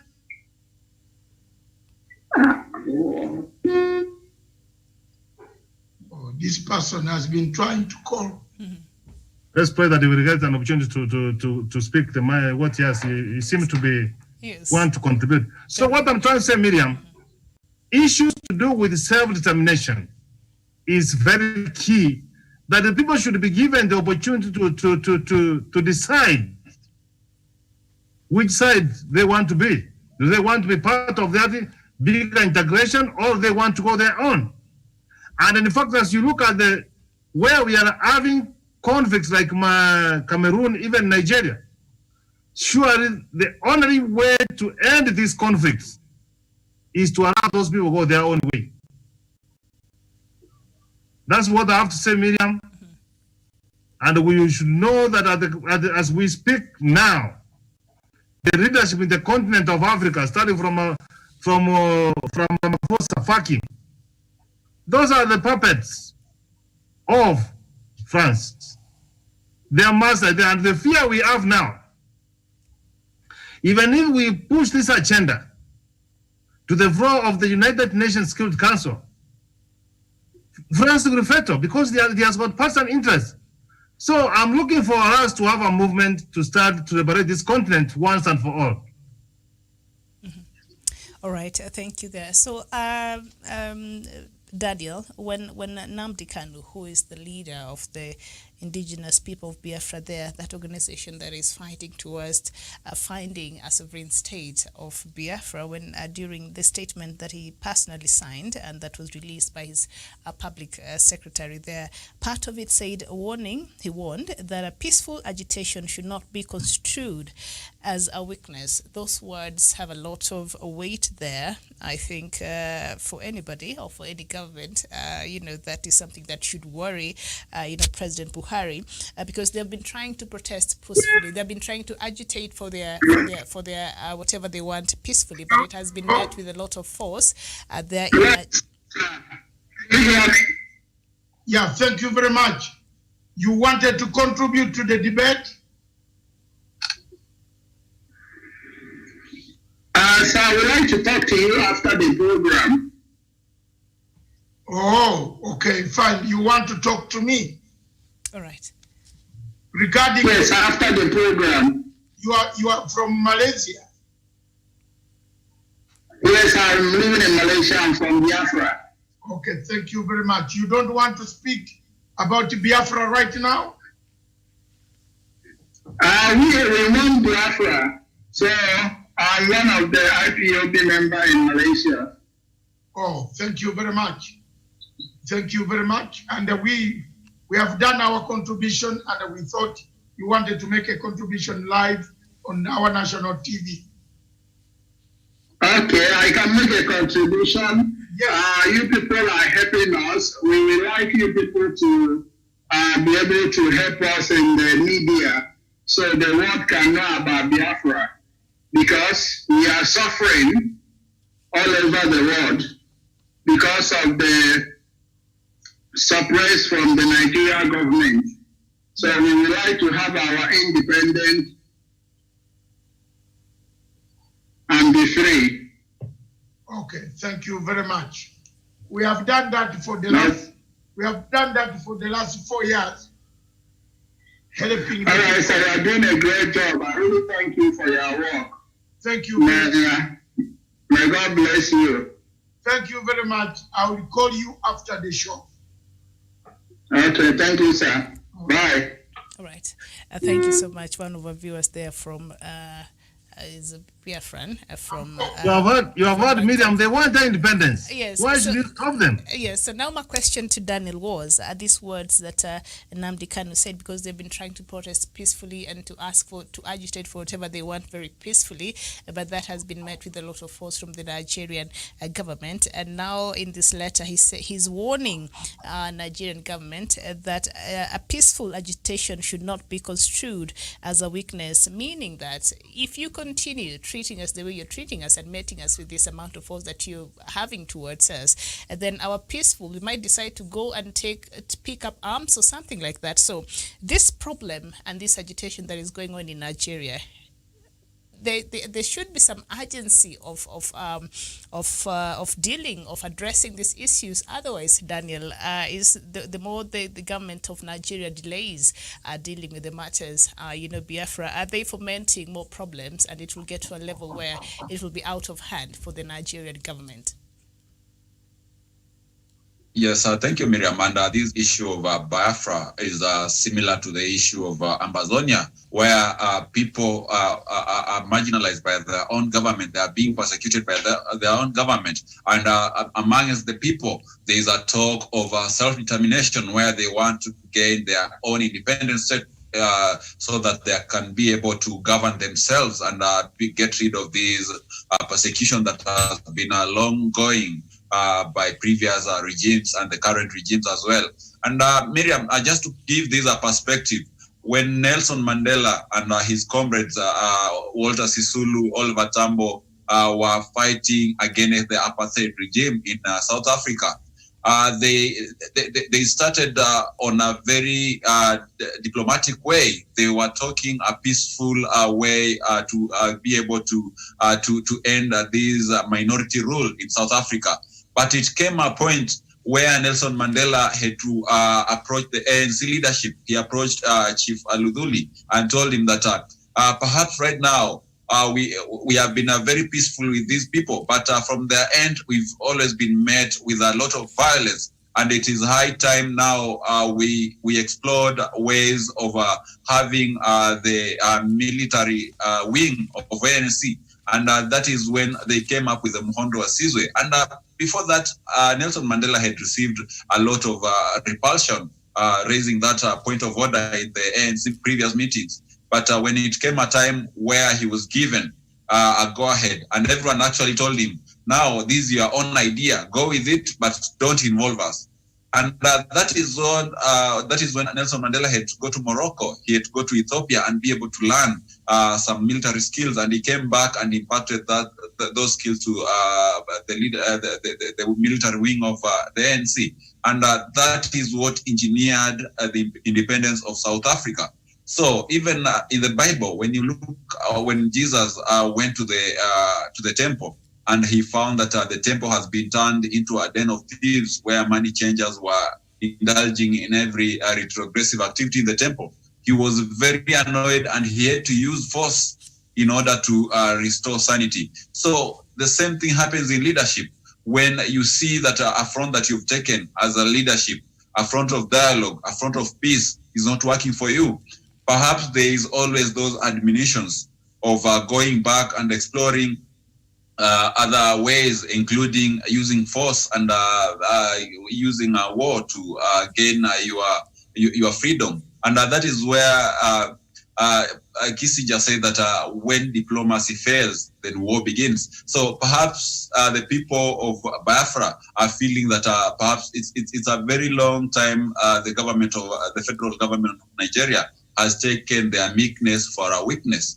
And perhaps they're just warning them that if these atrocities against the people of Biafra continue, then it will reach a breaking point where people themselves will say enough is enough, and they'll be able to take up an armed struggle against the oppressor. And that is what is likely to happen. We cannot deny that. So let every party to the negotiations put away violence and let them come to the negotiation table. But ultimately, whatever the people of Biafra need and their counterparts in Cameroon, the Biafra people, the Anglophone Cameroon need, is not peace at the moment. Whatever they need is their own independent state. And as I've said before, the right for self-determination is there in the UN, is there in America, is there in any continent in the world that values democracy and values human rights. So let them be accorded a very, very clear path to self-determination. That is all they want. And once they get that, we shall be able to solve this stalemate in Biafra and also in Amazonia.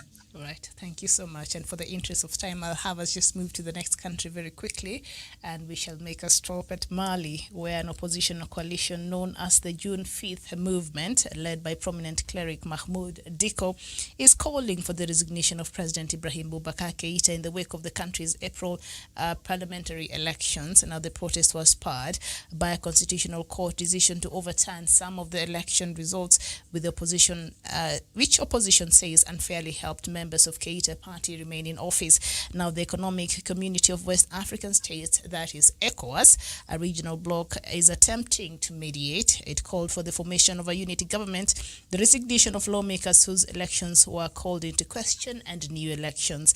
The bloc has also threatened to sanctions against opposition groups who hinder a resolution to the crisis. But of course, the ECOWAS has come out and said they're not supporting the removal or the resignation of President Ibrahim Boubacar Keïta. Doctor, what's next for Mali from where you sit? Keita brought it on himself. We were one of the television stations that said, don't conduct elections. It's just like Museveni across the bridge. He's bringing it on himself. So after this time, whom will you blame? Keita knew that conducting an election during COVID-19 is very difficult. Believe me or not, Miriam, it's difficult. And the professor and all of you, this is Keita's problem. And the two, Keita is used by the French for more minerals to be taken out of Mali. Now he has served his usefulness. The French don't like him anymore. They have now invested in the opposition leader. How do you get 5 million people in the streets? How do you feed them? You must be having money coming from external weed. Like the money that is disrupting ANC in Kenya, you know? And also the money disrupting ANC in South Africa. One of the scandals that medium you have forgotten, the brewing scandal is in South Africa. The ANC versus Ramaphosa. And it could cause Ramaphosa is president. The entire ANC want to get out of ICC. And the Ramaphosa is resisting. So there you are. So it is French interest that when you're a leader in this country, countries don't serve interests of a permanent colonial master. Also serve interests of some other people. You could be saved. That's all I can say. All right, thank you there. So now, Professor, these protests, they're hinged on about 3 things, and one of them is pervasive corruption that is existing in Mali, and also extreme poverty and protracted conflict that has been, I think, insecurity that, Boko Haram is very active in parts of Mali, as we know that. So those are just 3 key things that the protest group are saying, should qualify for President Boubacar Keïta to resign. When other, African leaders perhaps are watching the events that are happening there in Mali, should they worry about some of these things? Because these 3 things that they're agitating for, 2 of them, extreme poverty and pervasive corruption, is very rampant across a lot of African states. Should they worry about how they're managing, the public funds and how they're addressing the rates of poverty in their countries? Because we know that is something that they promised to do, especially during their campaign period, and then they come into office and it is exact opposite. Should they worry? Should they look at Mali and say, perhaps these are some of the things that you need to address before our citizens are agitated to go out to the streets, whether they're sponsored or not? Because I know there are some factors that are coming in and taking advantage and perhaps sponsoring even further protests. But should they learn and see how can they do better to change the lives of the people who elected them across the continent? Thank you, Madam. And I want to associate myself with the sentiment of Dr. Masanga. And I wish that I don't want to dilute it. Where don't we have corruption in Africa? Where don't we have extreme poverty? Where don't we have protracted conflicts? Have we seen something of that magnitude? I want to share with Dr. Masanga that these are extreme outside forces. And, let me tell you, when you become a darling of the West, you must be very careful. It is just a matter of time that they dump you. It's unfortunate. President Keïta has been dumped by France. And they will roast him. Ask yourself a simple question, Miriam. How do you bring 5 million people to the city to demonstrate, the streets? Is it possible? Is it attainable? It tells you there's some money coming from outside the continent of Africa, which is being pumped for regime change. George Soros cannot be ruled out. France cannot be ruled out. So this one, unless, and this is my advice to African leaders, my African people, let us always, all the time, try to go and see what are the core underlying issues of the conflict. The moment we don't take time to address that one, it is just a matter of time, it will just erupt. So the statement of Dr. Masanga are 100%. He could have not gone for an election. We have sung from here. Which stops the African leaders, those countries which are going for elections, and saying, you guys, we are having a pandemic. We cannot have free and credible elections. What do we do? They can extend the term of the president who is in office, or they can create a government of national unity, which embraces someone for a period of 2 years to deal with the pandemic and come back for an election. But when you rush during this time for corona, people are not free. There's no civic education. You want to conduct an election. This is clear rigging yourself, and when you rig yourself into power, you will not survive. That's how Keita has found himself. Let him not even blame anybody. There was corruption, there was protracted conflict, but he wasn't by just going for an election during this time for pandemic. Mm-hmm. And another thing before Wesonga comes in, the AUC, African Union Commission, Muhammad Faki, has played a very destructive, negative role in Mali. He wanted, actually there is one man who used to work in Mali from the AUC, whom these people wanted even to kill. This man had to run to Britain, then disappear, then call every time to AU. There's a problem there. Mm-hmm. Something is wrong in AU that these guys, have been doing with these territories where there's trouble. They get a percentage of the sale of the diamonds that comes. This guy, Muhammad Faki, is trying to pile up money for elections in Chad to overthrow President Idris.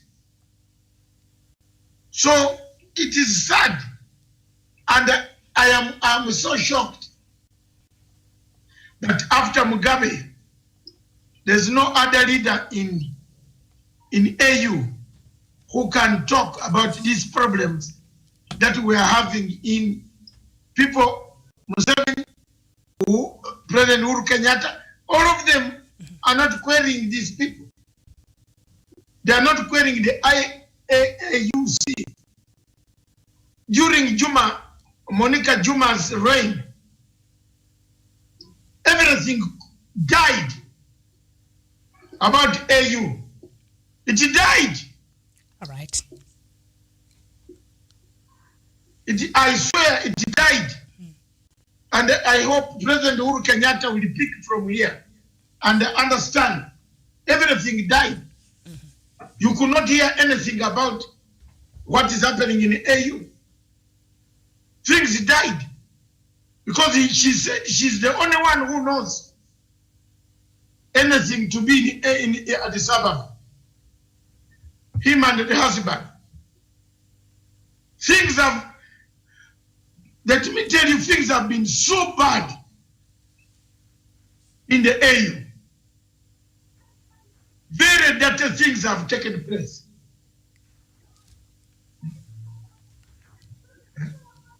Dirty things. Do you know that Miriam France trained intelligence officers from Africa to spy on their own government? And each country in Africa contributed this intelligence people. Do you know that? It was headed by somebody from Zimbabwe. And this was a makeshift intelligence network working, sponsored by George Soros. And the money that was sponsoring these payments of salaries and so on, Miriam, was from George Soros and France. Nobody made noise. So now we are making noise because we have reached, trousers are in the knees. Catch 22. We can't take them out. We can't go to the toilet. We can't stomach ourselves with the pain. Now there we are. I warned the people about this. People did not listen.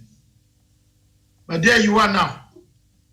I hope, I just hope, and Miriam, I hope, this recess will produce someone All right. who can actually talk about Africa. Okay. Who can talk about Africa from Kenya. This is a Pan-African station in a Pan-African country. In Uganda, we lost it.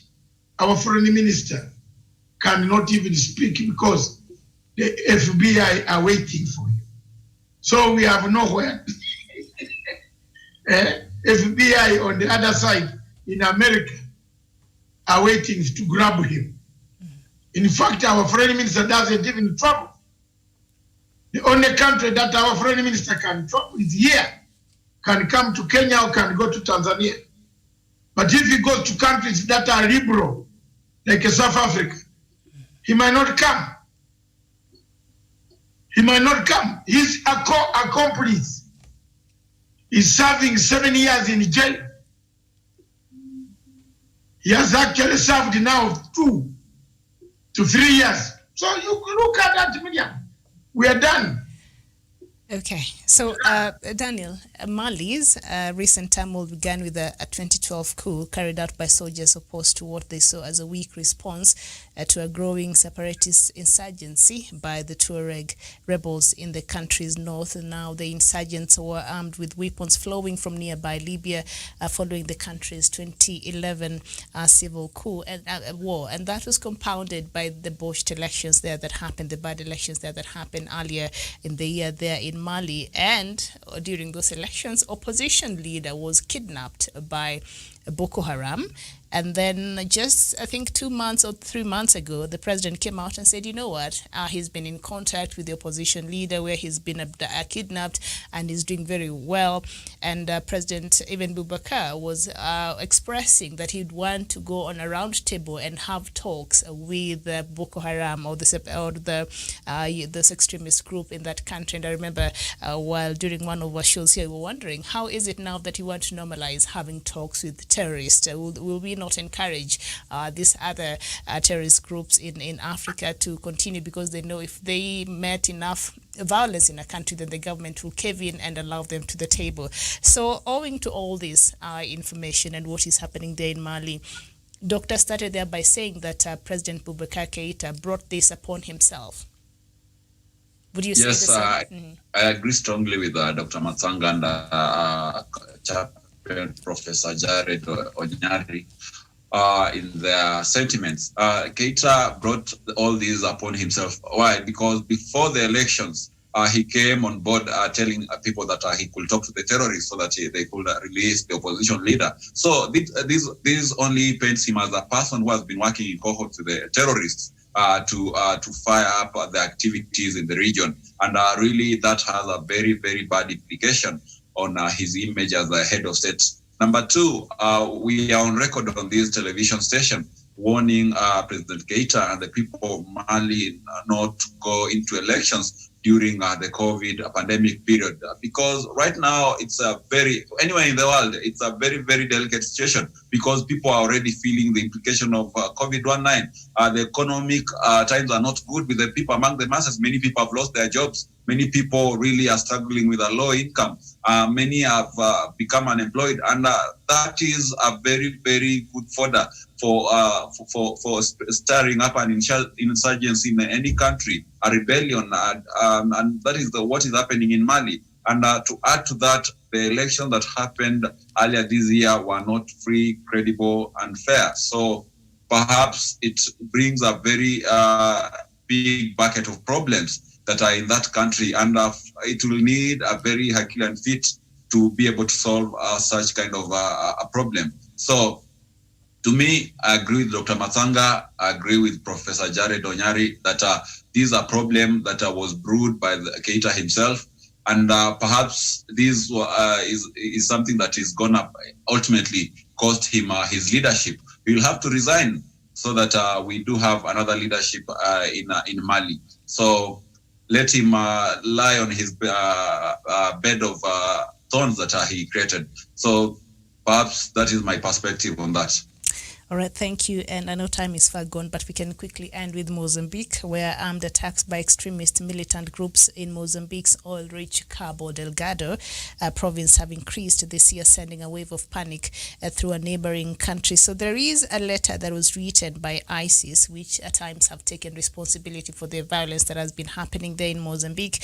And the article recently explicitly threatens both foreign natural gas investments inside Mozambique and countries that attempt to aid the Mozambican government in its counter-insurgency effort. So they are threatening any foreign country that is operating in the gas investments in Mozambique. All right, it's quite interesting, and I'm sure, Doctor, I can't wait to hear what you have to say about this. So IS, that is the Islamic State, also takes particular aim at South Africa in the article, threatening to open a fighting front side borders in the event of direct South African military intervention in Cabo Delgado. I will not even read the whole of that thing, Doctor. Is Mozambique under siege? Yes.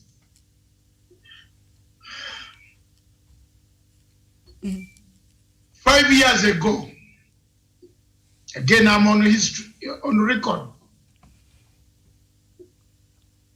I met the Mozambican ambassador to Kenya, an elderly statesman. We had lunch in Intercontinental Hotel. He had invited me because he had seen me talk on television on a number of things, including developments in the Great Lakes region. While we are having lunch on that table, I told him it will not take time. It's a matter of months and years that Mozambique will be engulfed in a very big proxy war. In fact, I started by telling him there is a proxy war in East Africa, fomented by the French. He couldn't believe it. But if you go by what has happened in East African region, from Lapset, Tanga, Mwanza, rail pipeline, Uganda withdraws from Lapset. Uganda signs an agreement with Tanzania. Tanzania to Mwanza, Mwanza to Uganda.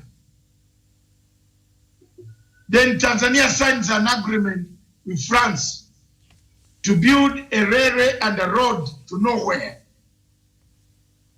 to Mutwara, Ruvuma, into northern Mozambique. But the Mozambique as a country itself was not aware. It was not aware that there was need of a joining railway. What does that tell you? Who was building this road? France. Who was paying for this road? French. Why were they digging the road up to the border with Mozambique and the railway up to the border with Mozambique, but without informing the other country where you are taking the railway? What was the railway going to do there? Specifically answers, you can get them. They are as clear as sunshine. This railway was meant to collect what is in that region now. So, a few years ago, about 1 year ago, when Tshisekedi took over power in DRC, You heard there was ISIS in Congo. Did you hear that? Mm-hmm. Now, who airlifts this ISIS and drops them in some places and allow them to create havoc? Who is the man who started this word ISIS? Which country? Who equipped ISIS with arms? Where did the ISIS originate from? Syria. Who started the war in Syria? France. Who sent the envoy in Syria? What was the name of the envoy? The envoy is Kofi Annan, late, is dead. Who broke up Syria? France. Now who is exporting, carrying, airlifting ISIS, dropping them on African continent?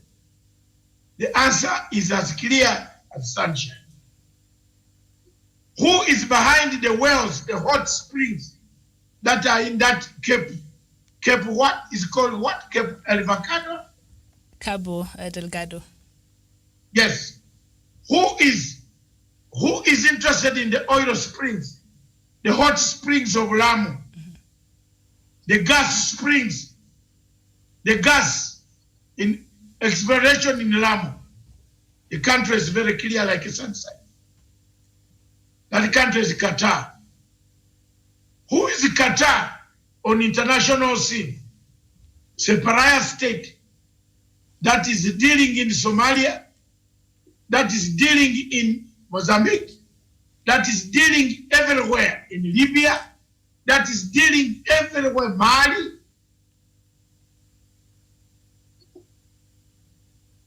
The axis widens. What are the interests of ISIS threatening any country that comes into Mozambique? Whom are they targeting?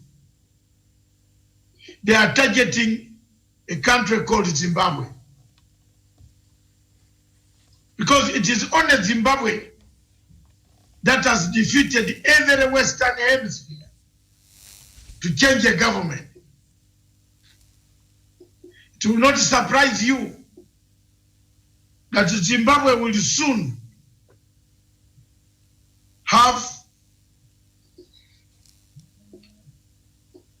we have a caller, I think. Hello, caller? Good afternoon, Dr. Matsanga. Good afternoon, sir. How are you, sir? My name is Abou, a friend from Germany. Thank you very much from Germany. We are live on Punchline Africa. Thank you, Doctor. Can you say your comment? Thank you, Doctor. Yes. Yes. My greeting goes to both you and our sister Miriam. Dr. Matsanga, I want to crave your indulgence to take a membership as a permanent member in the Chatham to see how you push further, ensuring that Biafra independence is granted. Yes. That is one. And you and I are aware that Nigerian government honor and celebrates terrorism. Because you can rape terrorism, you come back to confess to Nigerian government, they integrate the so-called terrorism, the Nigerian government and even the military, pretend that they will go and conquer their enemies, which is their fellow members, which is never possible. Yes. So which probably means that Nigerian government is a government. The world should regard them as such. Meanwhile, Biafrans are arrested every day with strong insinuations that they would commit crime in the future. Have you seen where such thing happen? Somebody is preempted that he's going to commit crime in the future. So he is really arrested in how Biafrans be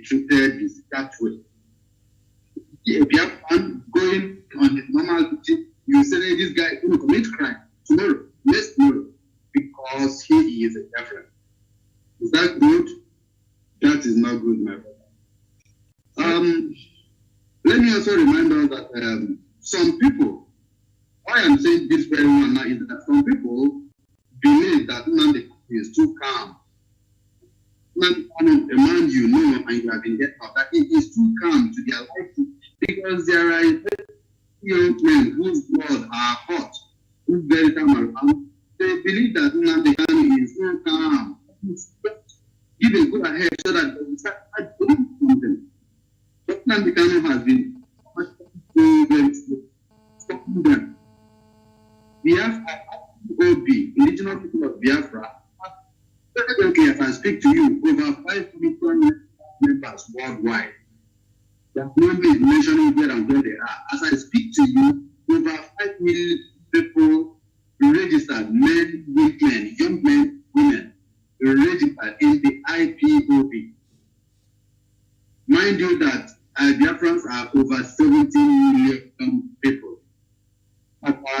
all over. Biafrans also are many people that can contend and follow the price of oil in West Africa. We've granted independence. Okay.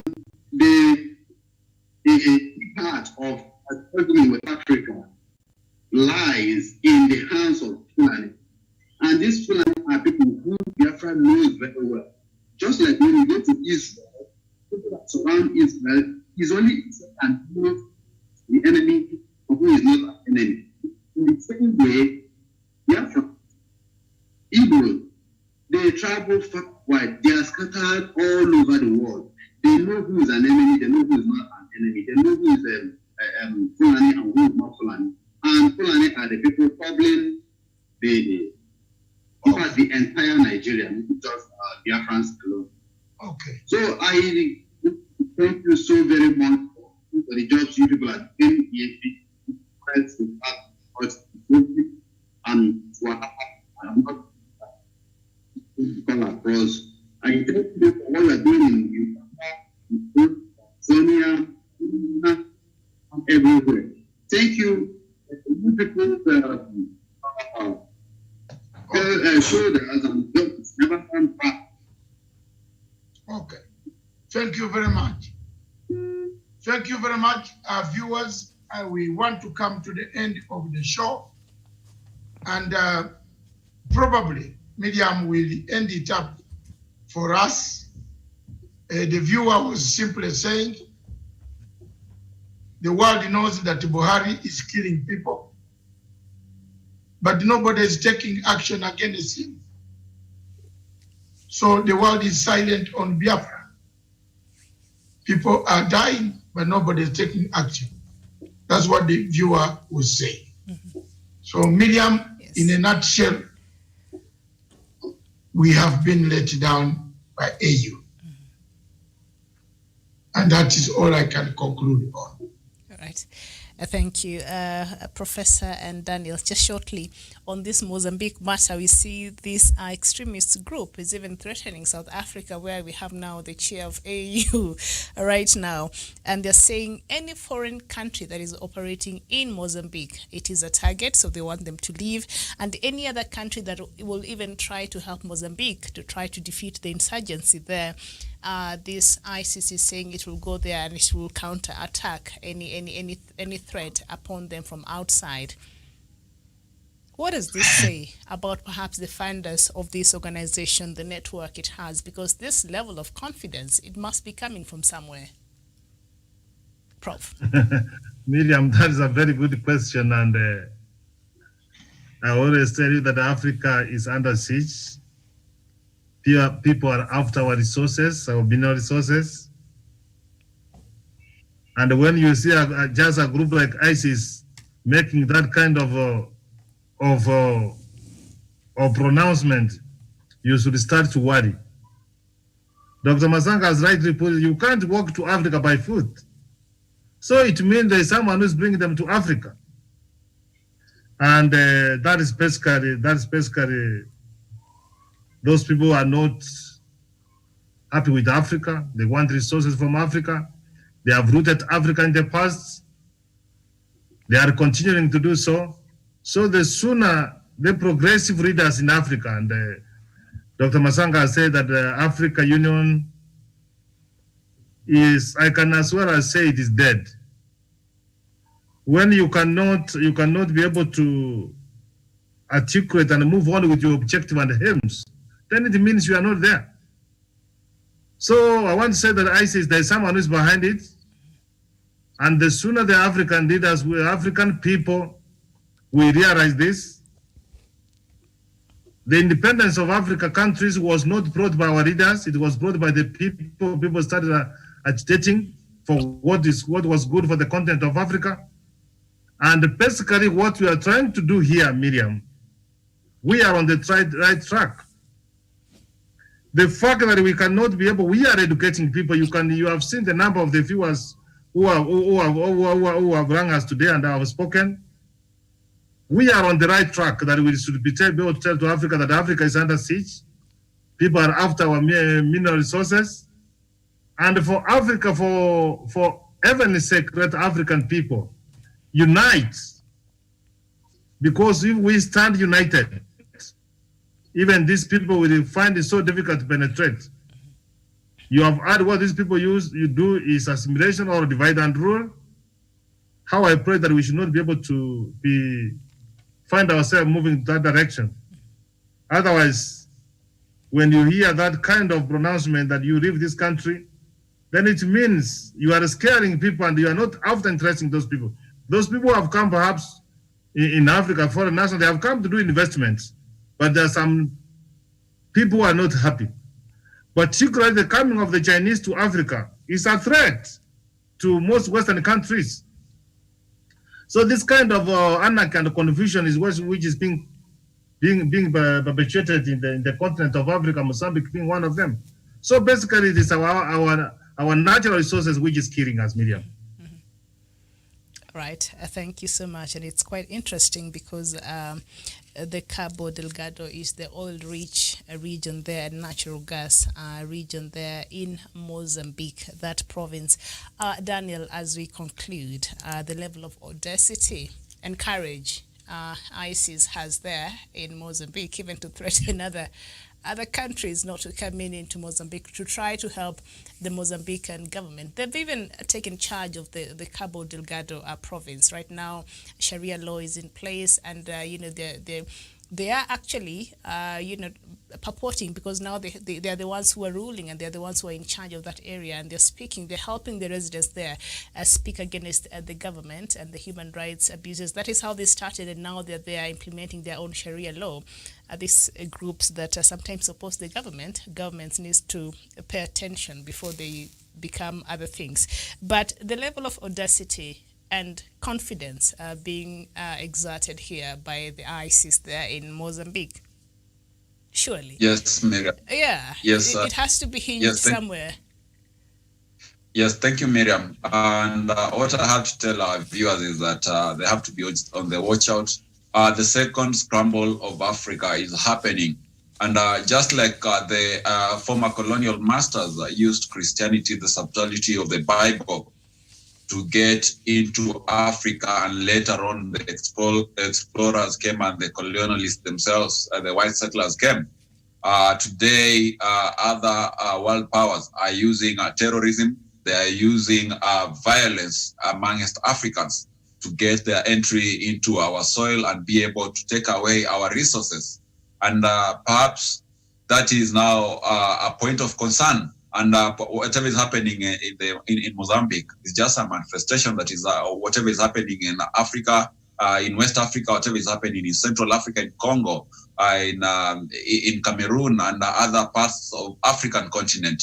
So it goes a long way to tell you that the AU, which is supposed to be the guard of African continent, which should be protecting Africans against these kind of atrocities that are motivated by powers which are interested in our resources, is deep in a chloroformic slumber. And perhaps we as a continent, as a people, we are on our own. And perhaps it will be very disastrous for us. So one thing Africa is facing a scramble. People are scrambling for our resources. And another thing is that the AU has abandoned the African people. So we have to come on the table, formulate a body, as the professor has always wished. We have to come up with a very revamped, a very vibrant body that will be able to fight and champion our African agenda. Otherwise, as a continent, we are going to lose it for a second time again. All right, thank you so much, Doc. Is there anything you'd like to add before we conclude? All right. So we thank you so much for your time, our viewers. Thank you, Dr. Matanga. Thank you, Professor Unyari. And thank you there, Daniel Wesonga. We meet here tomorrow, 9 a.m. East African time for more news across Kenya and indeed across the continent. My name is Miriam Ogutu. A very good evening to you. Very well, Miriam. Thank you.